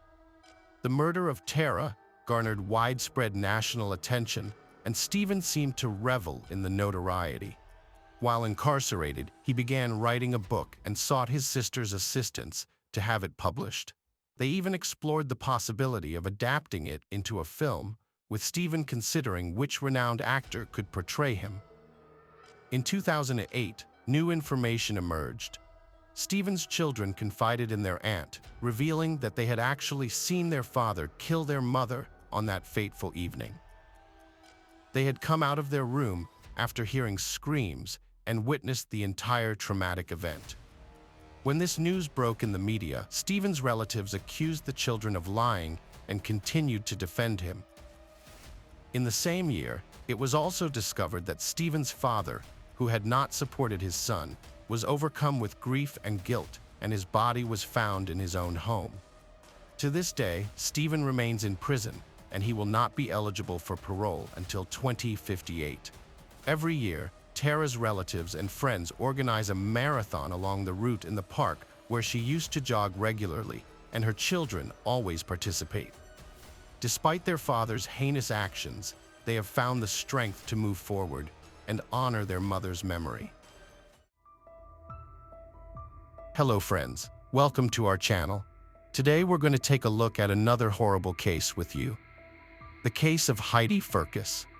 Heidi Marie Firkus was born on December 14, 1984, to John and Alinda Erickson, and was the youngest of their 3 children and their only daughter. Throughout her life, she lived to the fullest. Known for her playful and artistic personality, Heidi graduated from high school in 2003 and went on to study at the University of Northwestern in Roseville. In addition to her studies, she regularly attended Calvary Church in the city, a place she had been a part of since her early years. At Calvary Church, Heidi met Nicholas Firkus, nicknamed Nick, and together they led the youth group, serving the community with dedication and passion. Born on February 25, 1983, to Julie and Steve Firkus, Nick was a driven and ambitious young man. He worked as the director of operations at a reputable carpet cleaning company, known for his well-rounded personality and strong work ethic. In 2007, when they were 22 and 20 years old respectively, they decided to take their relationship to the next level. Surrounded by loved ones and in the same church where they first met, they exchanged vows, sealing their commitment to each other. To those around them, Nick and Heidi's marriage seemed perfect. They shared a passion for travel and biking, often enjoying these activities together. As active members of their church community, they also loved hosting dinner parties for friends and family. Heidi had just started an administrative job at a financial services firm where her father worked. At the time, her relationship with Nick seemed strong and promising, with the two of them growing closer every day. But what nobody knew was that behind the closed doors of their home, a very different story was playing out. On the morning of April 25, 2010, Heidi's life was about to take a devastating turn. She called 911 from her home in St. Paul, Minnesota, to report a break-in. Just 38 seconds into the call, while giving her address, she suddenly yelled, "No," and a gunshot was heard. About a minute later, Nick Firkus used Heidi's phone to call the dispatcher back. Panicked, he told them that someone had just broken into his house and shot him and his wife. Overcome with emotion, Nick sobbed uncontrollably, repeatedly saying that his wife Heidi was dead and pleaded with them to hurry. When the police arrived, they found Heidi unresponsive on the kitchen floor with a gunshot wound to her back. Nick was lying beside her, still on the phone with the 911 dispatcher, extremely upset and having been shot in the upper left leg. According to Nick, 1 or 2 intruders had broken into their home, prompting him to grab his shotgun in an attempt to escape with his wife through the back door. As they ran towards the detached garage, the intruder managed to wrestle the shotgun away from him and then shot both Nick and Heidi. Unfortunately, Heidi was pronounced dead at the scene, her life tragically cut short. Nick, on the other hand, was quickly rushed to the hospital for treatment and later questioned by the police.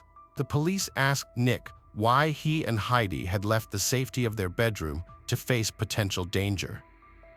Nick explained that they were simply trying to escape the house through the back door.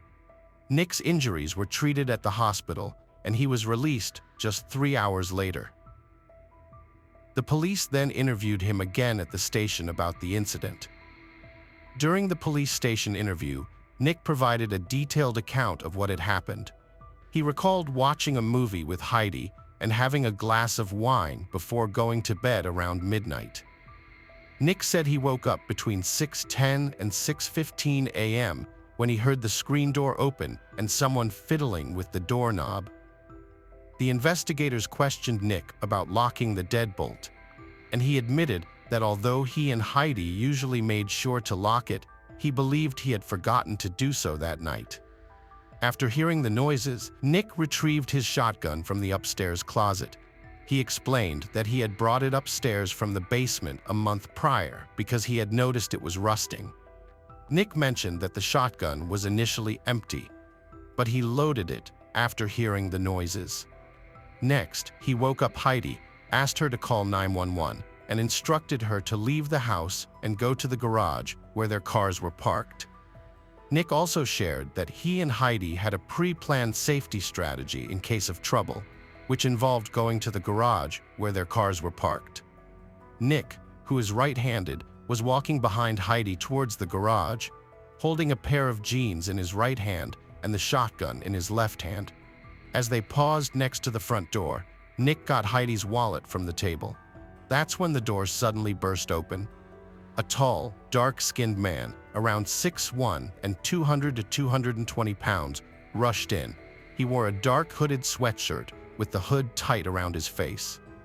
Nick dropped the jeans as the intruder grabbed the shotgun barrel. The two men started fighting physically. During the struggle, the gun fired, and Nick said his finger accidentally slid onto the trigger as Heidi ran away, hitting her in the back. The shot made Heidi collapse immediately.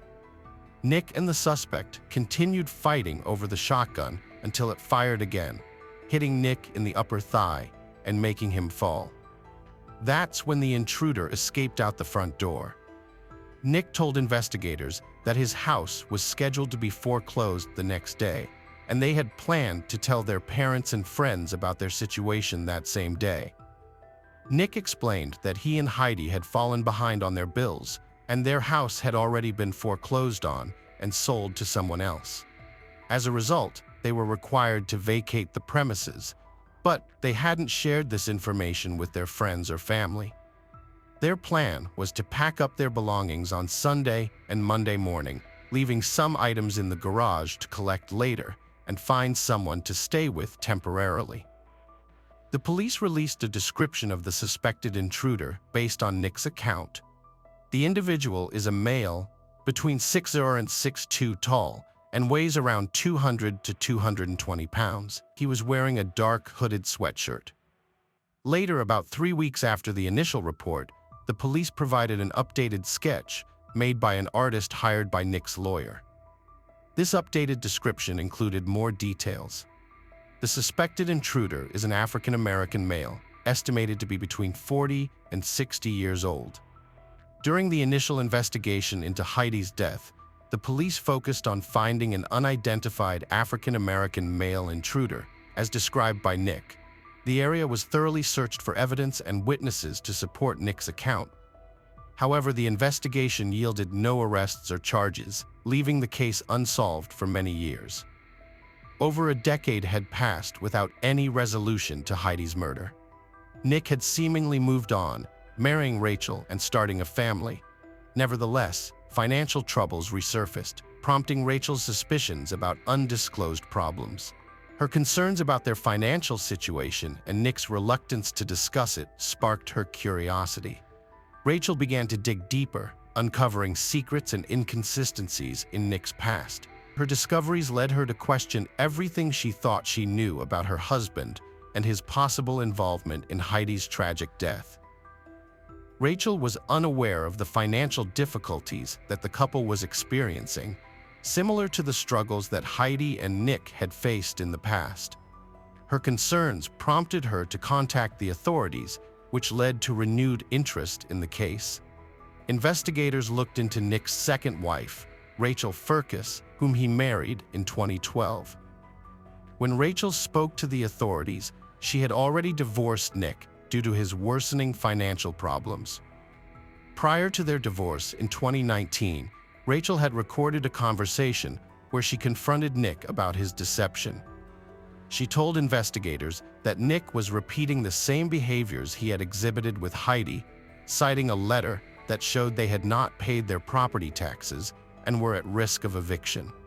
After Rachel contacted the police in 2020, a series of events unfolded that again brought the Heidi Firkus murder case into focus. Sergeant Nicole Sipes, who was assigned to the case, carefully listened to Rachel's concerns and began re-examining the evidence. Sergeant Sipes of the St. Paul Police Department became deeply committed to uncovering the truth behind Heidi's murder. She took the initiative to ask for the FBI's assistance in analyzing the audio recordings from the 911 call, hoping to find clues that could shed light on what occurred on the night of the murder. After a thorough analysis of the audio, the FBI concluded that there was no evidence of a third person being present during the incident, which contradicted the initial statement of Heidi's husband to the police. This new development left Sergeant Sipes and her team perplexed. If Heidi and her husband were indeed the only people in the house, then what exactly transpired between them that led to her tragic death? The absence of a third person only served to heighten suspicions about the husband's potential role in the crime. With renewed determination, the investigation pressed on with greater intensity. The FBI's findings had unveiled a fresh avenue of inquiry, and Sergeant Sipes was more resolute than ever in her pursuit of justice for Heidi and in providing answers to her bereaved family. The investigators obtained financial documents that contradicted Nicholas Firkus's previous statements, further implicating him in Heidi's murder. They noticed Nick's account of the events kept changing. Initially, he claimed he got his gun, but the intruder took it from him and shot both him and Heidi. Later, he said the intruder didn't take the gun, and his own finger accidentally pulled the trigger, hitting Heidi in the back. Despite thorough investigation, there was an evident lack of signs of a struggle, such as overturned furniture or marks on the walls at the crime scene. The forensic analysis of the scene contradicted Nick's account, particularly the trajectory of the shot that struck Heidi. Additionally, Heidi's 911 call made no mention of an intruder. The absence of evidence of a break-in or intruder at the crime scene raised the investigators' suspicions. They believed the lack of clues was part of Nick's plan to cover up his involvement in Heidi's death. On May 19, 2021, a decade after Heidi's death, a warrant was issued for the arrest of Nick Firkus. A SWAT team subsequently arrived at his home in Mounds View, where they took him into custody. The arrest was a direct result of Rachel's persistent suspicions and the tireless efforts of Police Sergeant Nicole Sipes. The sudden development came as a shock to many who had assumed the case had stalled and would never be resolved. As the legal proceedings progressed, the details of the case were re-examined, and the truth about that fateful night slowly began to emerge. The burning question on everyone's mind was whether Nick would be held accountable for Heidi's tragic death. Following Heidi's family's statement in response to Nicholas's arrest, they expressed their gratitude to all those who had worked tirelessly to bring the case to this point. They also thanked everyone who had prayed and supported them throughout the years. Although they knew they could never have Heidi back, they believed that Heidi would have wanted them to uncover the truth, as God is honored by truth, and Heidi's life and memory are further honored by truth.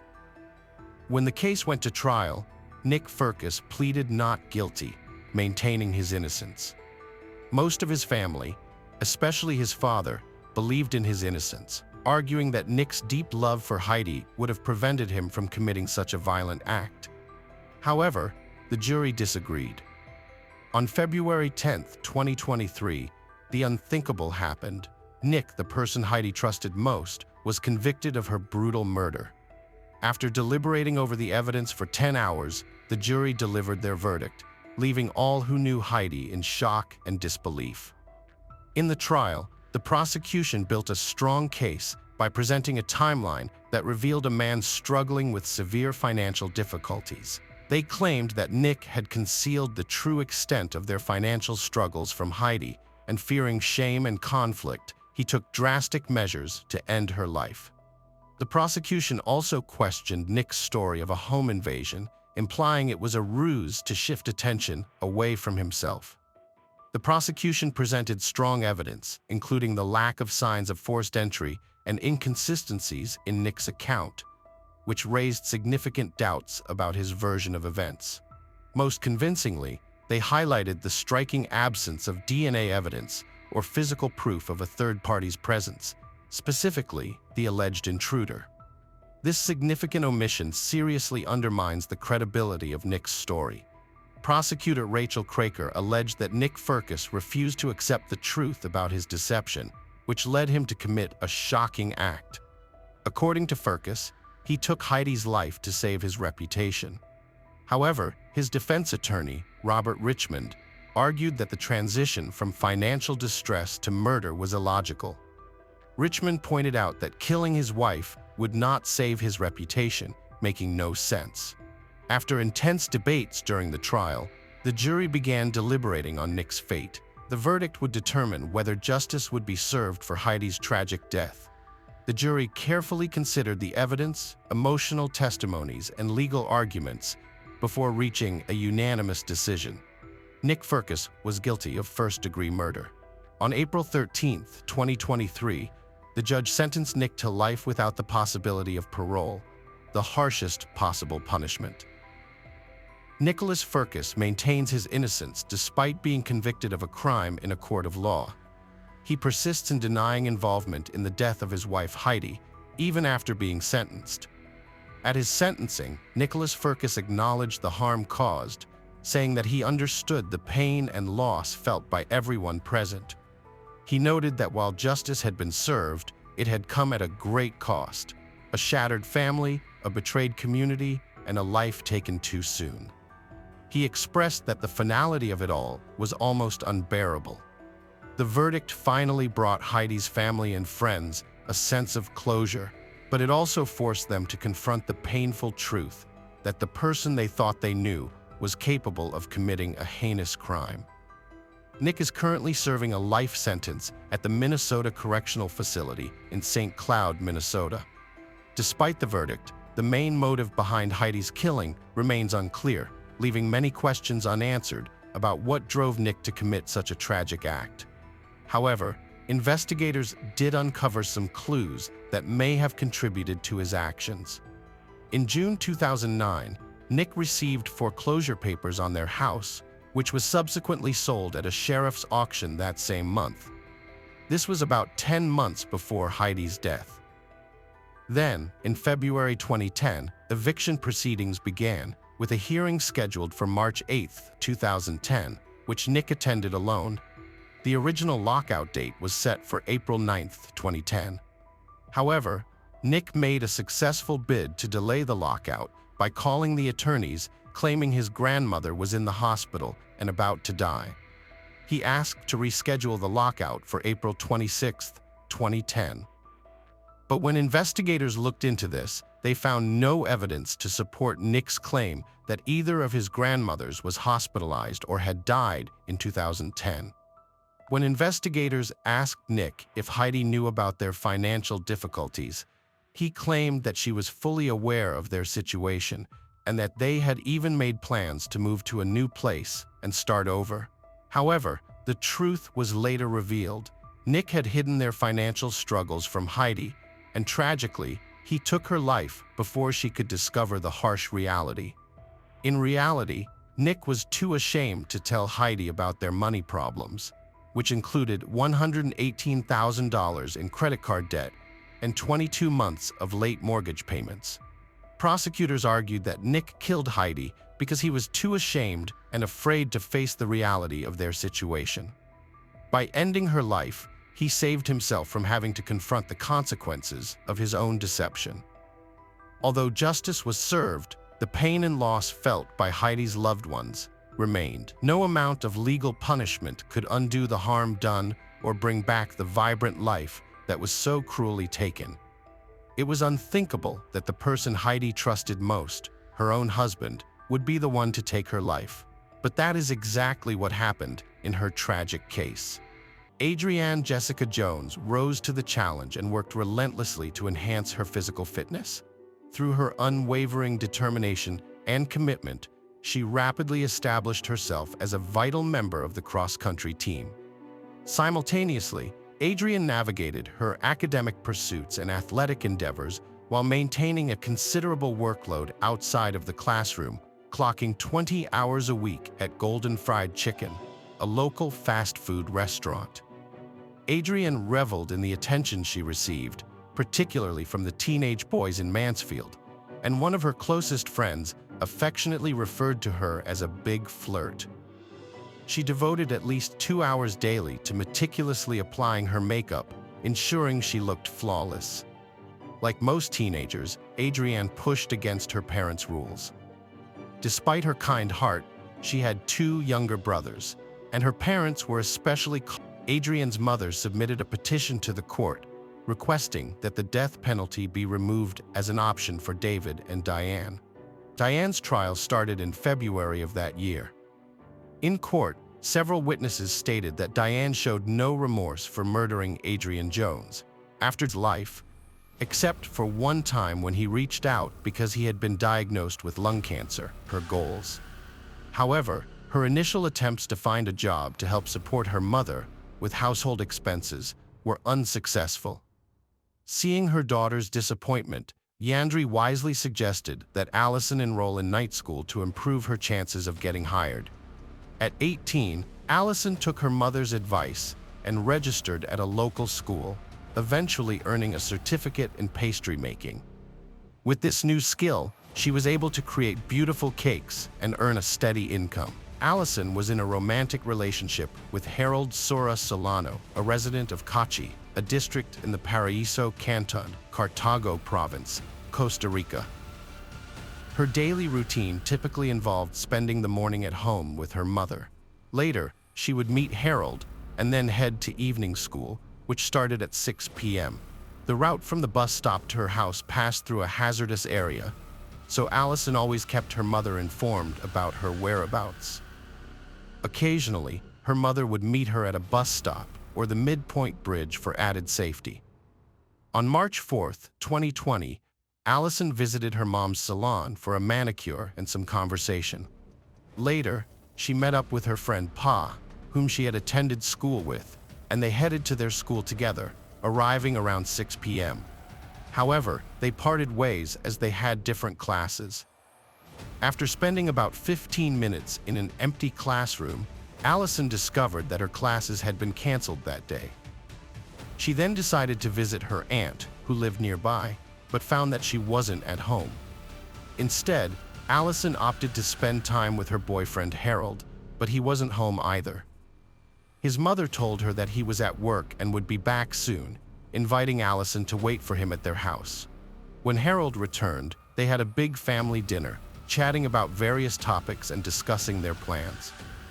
Later, Harold excused himself, saying he had an urgent matter to attend to around 8:15 p.m. and would be back soon. However, Allison left Harold's house without waiting for his return. This marked the beginning of a series of events that would soon captivate the entire country. Harold returned home about 5 minutes later, but Allison was no longer there. He texted her to ask where she was and offered to take her home on his motorcycle. Allison quickly replied that she was already at the bus stop and didn't need him to worry about her. While waiting for the bus, Allison asked her friend Pa if his cousin could give her a ride home on his bike. However, Pa's cousin refused, explaining that his bike was a professional cycling bike, not suitable for carrying two people. Despite this, Allison didn't ask her boyfriend Harold for help, possibly because she was angry with him or didn't want to trouble him. Allison took the bus home and got off at around 8:43 p.m., with her home about a mile away. Feeling uneasy, she asked her mom to meet her halfway, but before her mom could arrive, Allison texted both her boyfriend and mother at 8:45 p.m. to warn them that two suspicious men were following her. They had gotten off the bus at the same stop as her, so Allison decided to run home to lose them. The road Allison had planned to run along was notorious for being hazardous, with very little lighting and hardly any pedestrians around. Although the only surveillance camera in the area captured a blurred image of someone believed to be Allison, it didn't provide much clarity. Concerned, her mother Yandri waited for her at the bridge, about half a mile from their home, but Allison never showed up. Trying to stay calm, Yandri thought maybe Allison had returned to the bus stop as a precaution and went to check, but she wasn't there either. Assuming Allison might have missed her and was already home, Yandri returned, only to find their house empty. Yandri then started calling family members and Allison's friends, asking if they had seen her and requesting their help in the search. About 30 minutes later, Harold received a call from Allison's aunt, Zomar, informing him that Allison was missing. He immediately tried calling Allison, but her phone was unreachable. 3 hours later, Allison was officially reported missing, and her mother contacted the police. Yandri was able to provide a detailed description of Allison's outfit, as Allison had asked her to take a photo of her earlier that day, the last known image of Allison at the start of the investigation. The police conducted a thorough search from the bus stop to Allison's house, extending it to nearby locations, including Lake Catchy and the hydroelectric dam. On March 5, 2020, the police made their first breakthrough in the case when they found Allison's glasses lying in the grass, nearly a mile from her home. However, despite this discovery, there was still no sign of Allison herself. 8 days later, the police made a surprising discovery when they stumbled upon Allison Billa's identification on a coffee plantation, an area they had already thoroughly searched multiple times. What raised suspicions was that the ID was found in a conspicuous location, making it hard to miss, and it showed no signs of dirt or wear, suggesting that someone might have deliberately placed it there to mislead the investigation or conceal important details. 15 days after Allison's disappearance, Yandri received a disturbing call from Allison's father. Instead of offering support or assistance, he shockingly blamed Allison's beauty for her disappearance. Yandri was taken aback by his insensitive words and immediately hung up, struggling to process what she had just heard. After some time passed, Allison's family, the police, and volunteers persisted in their search for her. Every Sunday, they would display Allison's picture in public areas. One day, they decided to take a different approach by painting messages on the street, retracing the steps Allison was believed to have taken from the crossing to the bridge where she went missing. The 7 messages included, "Allison, we're waiting for you." They also placed posters on poles alongside the road to grab the attention of passers-by. Around the same time, the police received a crucial lead. A man walked into the police station claiming to know Allison and have seen her on the night she vanished. According to his statement, on March 4th, around 8:30 p.m., he left his house on his motorcycle to pick someone up. While driving, he spotted Allison and noticed a 2-door, wine-colored BMW pull up beside her. He turned around to see what was happening and realized the car belonged to his cousin's BMW, which had distinctive bright yellow headlights. This made him absolutely certain it was his cousin's vehicle. Additionally, a second witness told police that they saw the same BMW that evening near where Allison went missing. This BMW belonged to 28-year-old Nelson Sanchez Urania, also known as Sukia, a local resident who is reportedly a member of a local gang, as is commonly known. Nelson and Allison knew each other because their families had been acquainted for a long time. They even lived in the same neighborhood for a while. According to Allison's mom, she only had one brief interaction with Nelson, and it was just a casual, neighborly exchange, not a close friendship. One day, Nelson offered to drive Allison and her cousins home, and she accepted because it was daytime and she wasn't alone. She considered him a decent person. 2 days before Allison vanished, on March 2nd, 2020, Nelson sent her a message on Facebook asking her to answer some questions. Following her cousin's advice, Allison agreed. Nelson then asked how she felt about him and if she liked him, which left Allison confused since they hardly knew each other. When she asked Nelson why he was asking this, he said it was because he didn't think badly of her, but he wanted to know if she thought badly of him. Allison replied that she didn't dislike him and reassured him that everything was fine between them. Nelson thanked her and said goodbye. On March 26, 2020, detectives executed a search warrant at Nelson Sanchez Urania's residence and seized his car, mobile phone, and computer. A forensic analysis of his phone revealed a disturbing collection of images depicting the abuse of women. During the search of his car, officers were struck by its immaculate condition, with the carpets and seats having been recently cleaned with a polishing liquid. However, the front carpet of the driver's seat and the trunk carpet were missing. The police discovered human hair and bloodstains on the trunk lid, which were sent to the laboratory for further analysis. Following a visual inspection of the vehicle, The police conducted a forensic examination using a service dog, which indicated the presence of blood traces on the two front seats and in the trunk.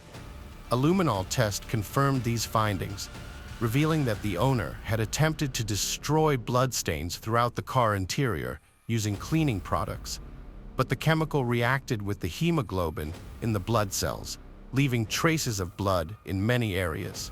While the detectives waited for the lab results, Nelson Sanchez Urania was not in custody, but was being closely watched.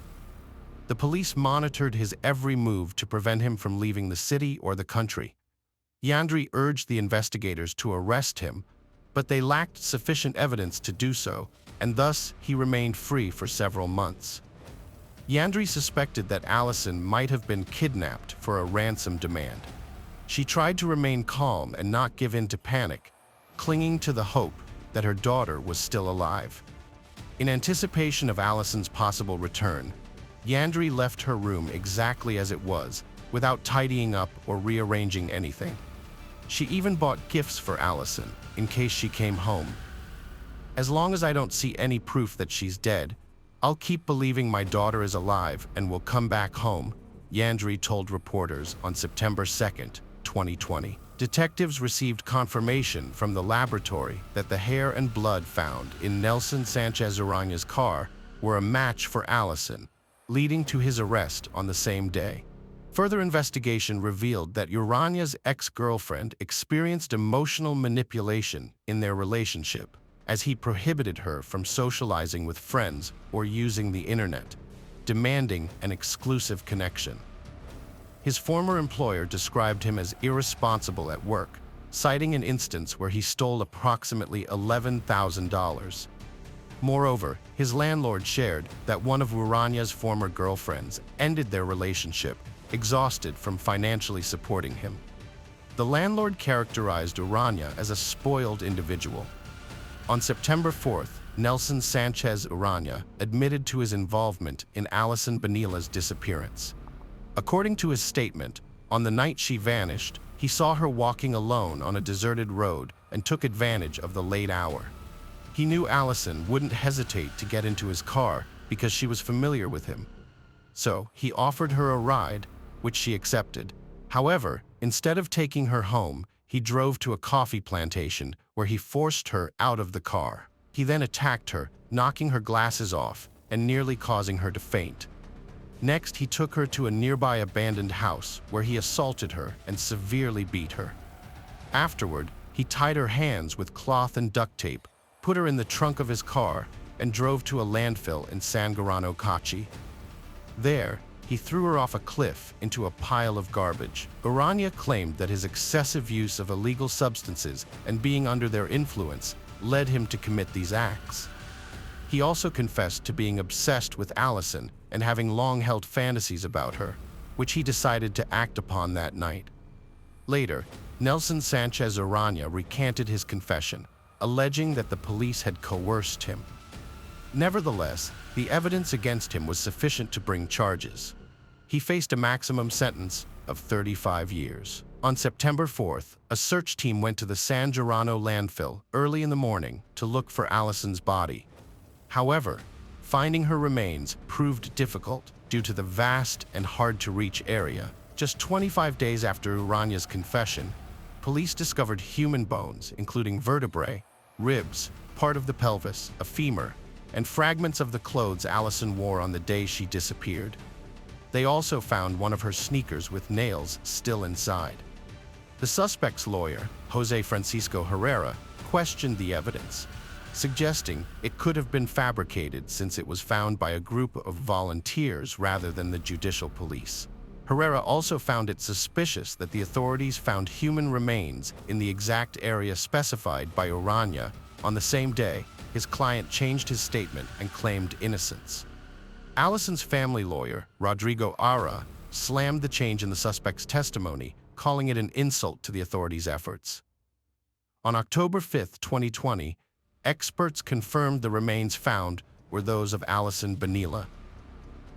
Due to the incomplete recovery of Allison's body, forensic experts were unable to pinpoint the exact cause of her death.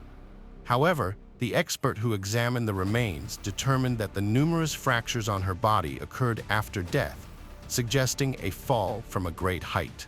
The torn clothes and bite marks on the sneakers led experts to conclude that animals likely scattered the remains throughout the landfill.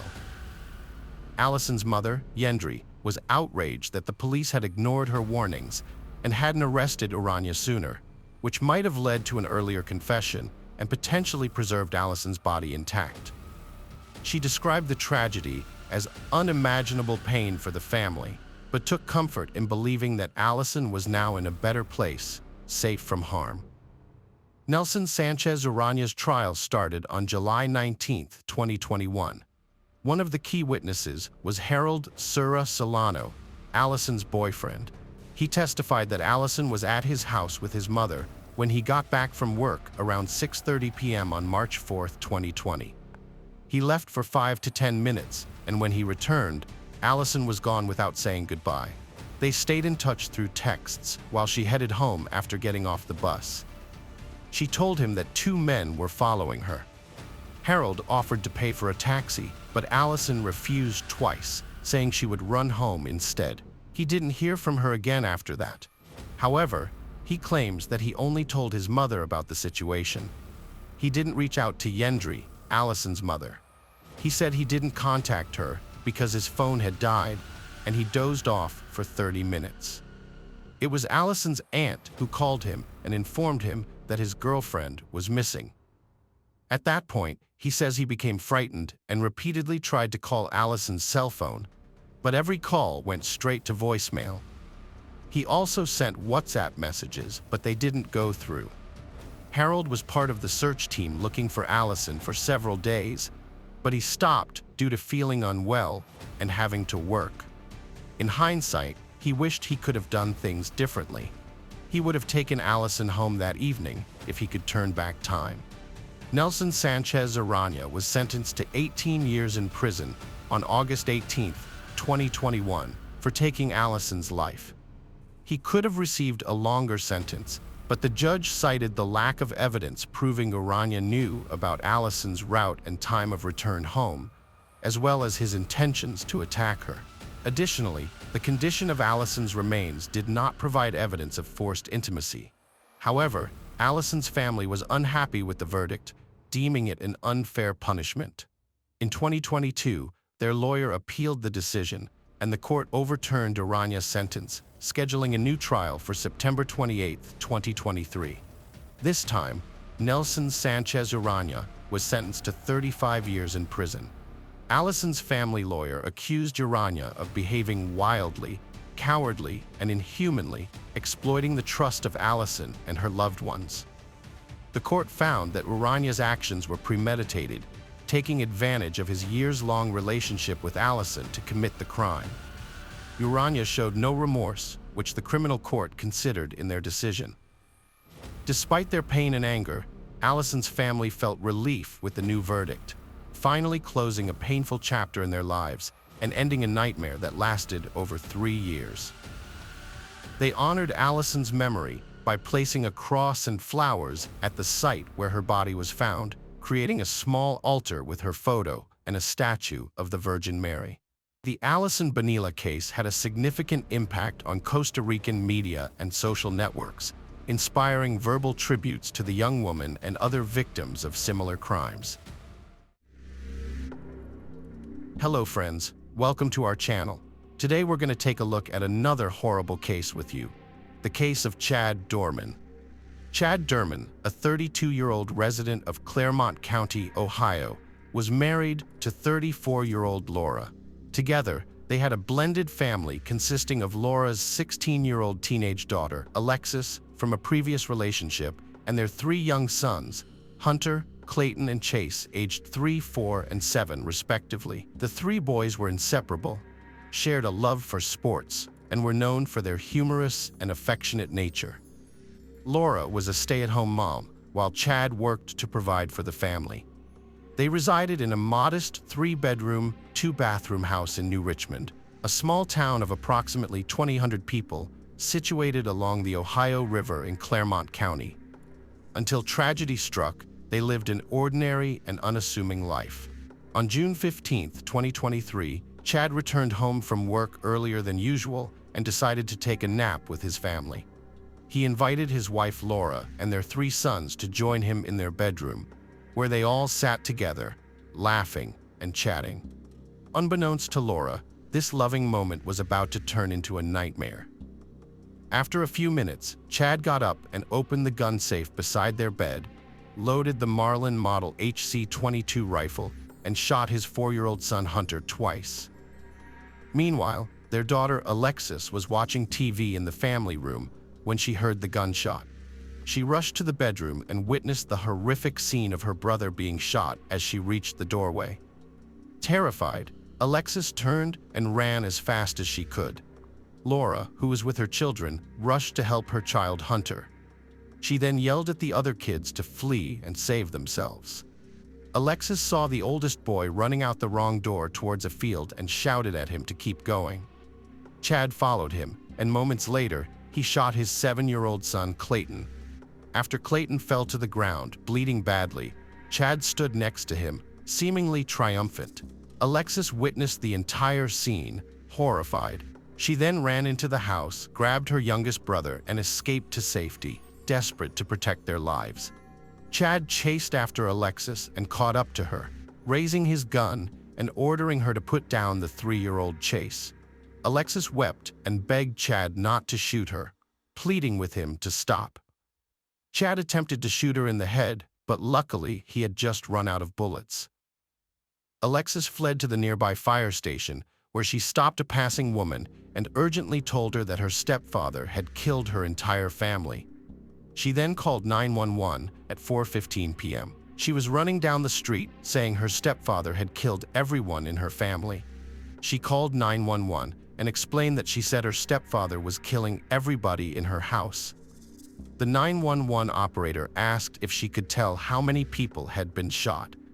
She replied that she thought it was 2 children.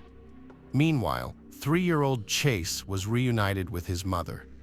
However, a heated argument erupted between Chad and Laura over custody of Chase.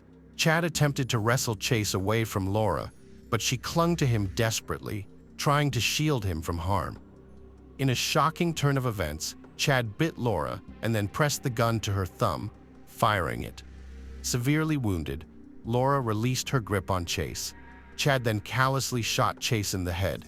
Afterwards, he coldly arranged the lifeless bodies of all 3 children in a straight line.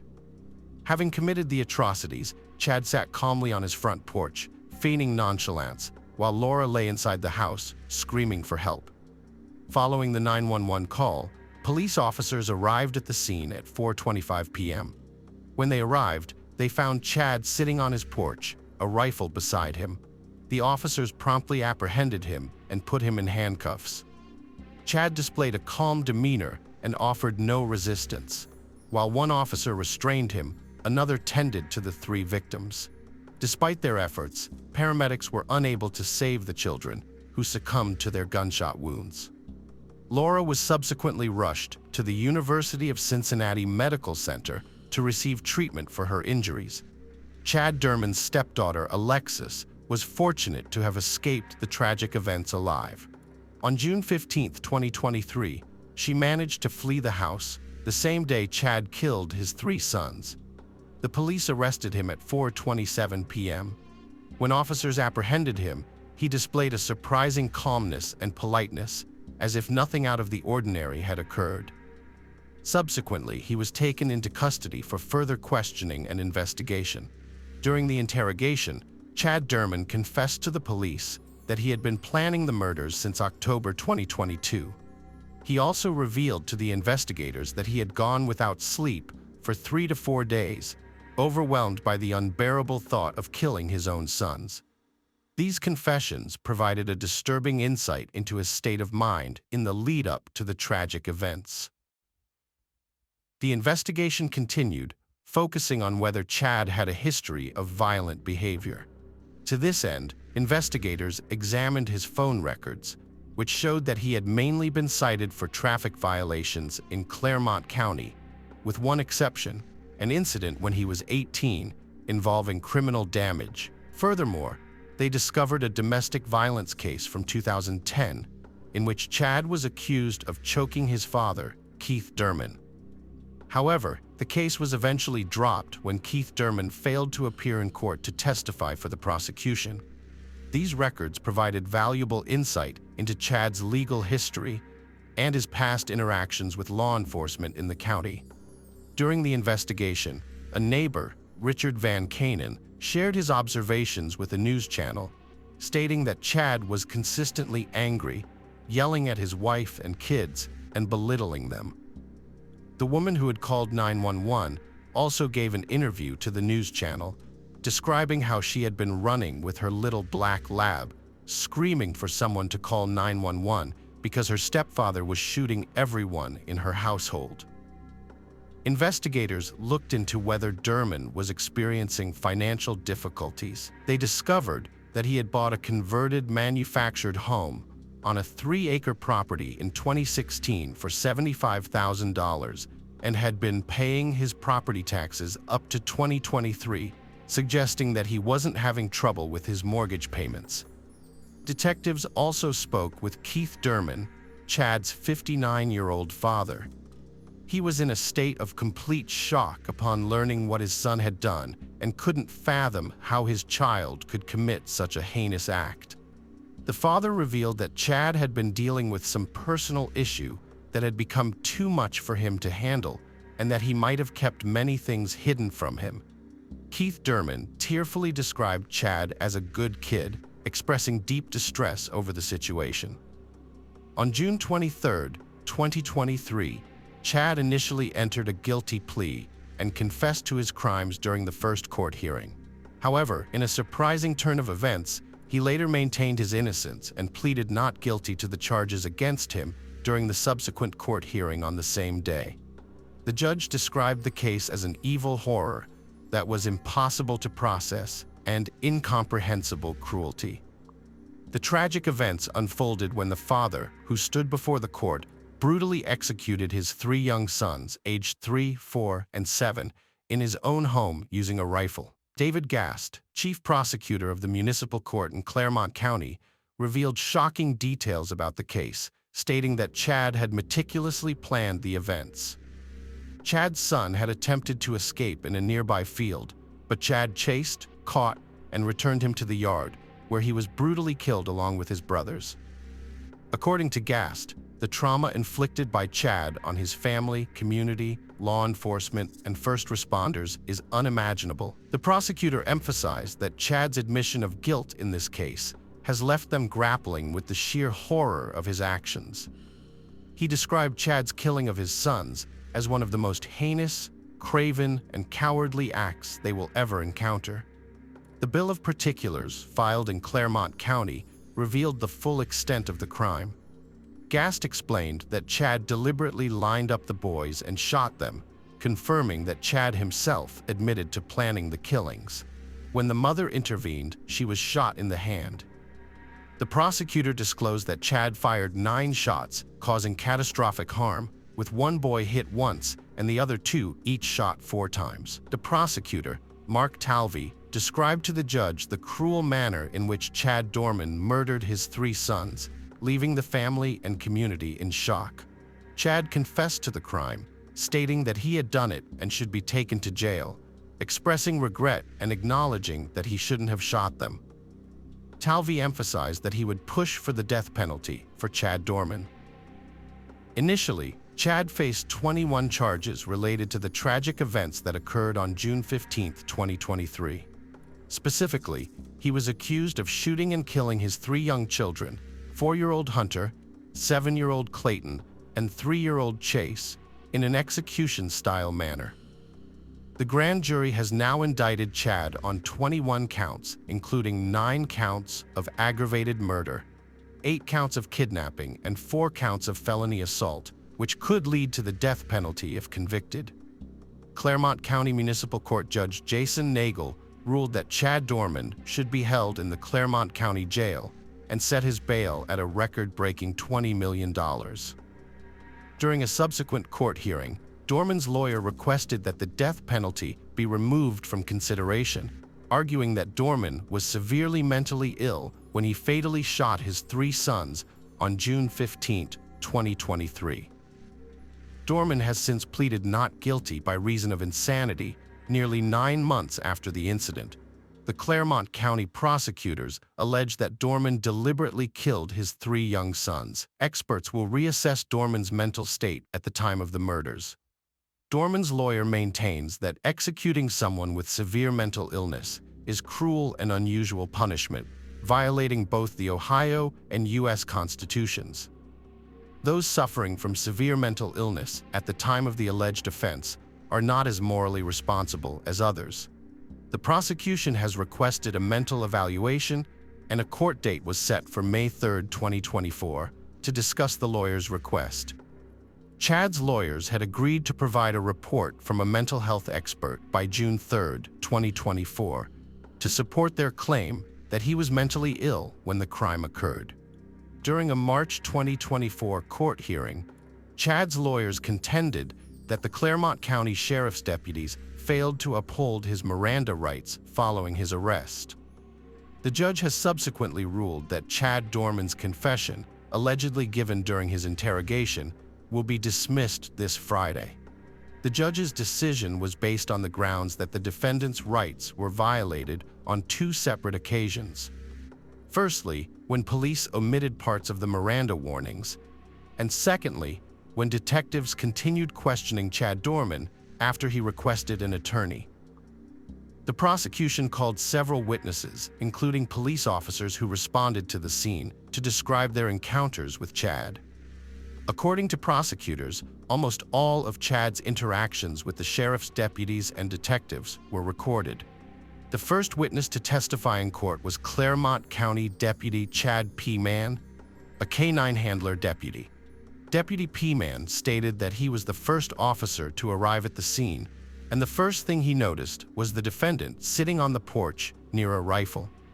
After a lengthy court hearing, Judge Richard Fank ruled that the investigators failed to follow proper procedure during Chad's arrest in June 2023, violating his Miranda rights. Chad's lawyers argued that he requested a lawyer at least twice during his 3-hour interrogation, but detectives ignored his requests and continued questioning him. They also claimed that Chad's initial guilty plea was a result of pressure from investigators. The judge's decision stated that the detectives did not fully inform Chad of his rights before the interrogation, making any statements he made during that time inadmissible in future court proceedings. This ruling significantly impacted the trial, limiting the evidence that could be presented against Chad and adding complexity to the legal process, which has heightened public interest in the case. If convicted, Chad faces the death penalty, with his trial set to begin in July. However, this recent ruling may alter the course of the trial. A final court hearing is scheduled for June 14th, just before the anniversary of the incident, and the trial is expected to take place from July 8th to August 2nd, 2024. The motive behind Chad's actions remains unknown. Speculation suggests that he may have been motivated by a belief that his 34-year-old wife was cheating on him, but this is unconfirmed. Earlier, hundreds attended a fundraiser for the victim's family, which the community sees as the least they can do to support them while the boy's father awaits trial for their murders. A memorial service was held on June 26th at First Baptist Church of Glenestee to honor the 3 boys. At the family's request, community members wore bright colors. The community is still grappling with the tragedy of the shootings and the loss of 3 innocent lives. Outpourings of support for the family, friends, classmates, and first responders continue to grow, showing no signs of slowing.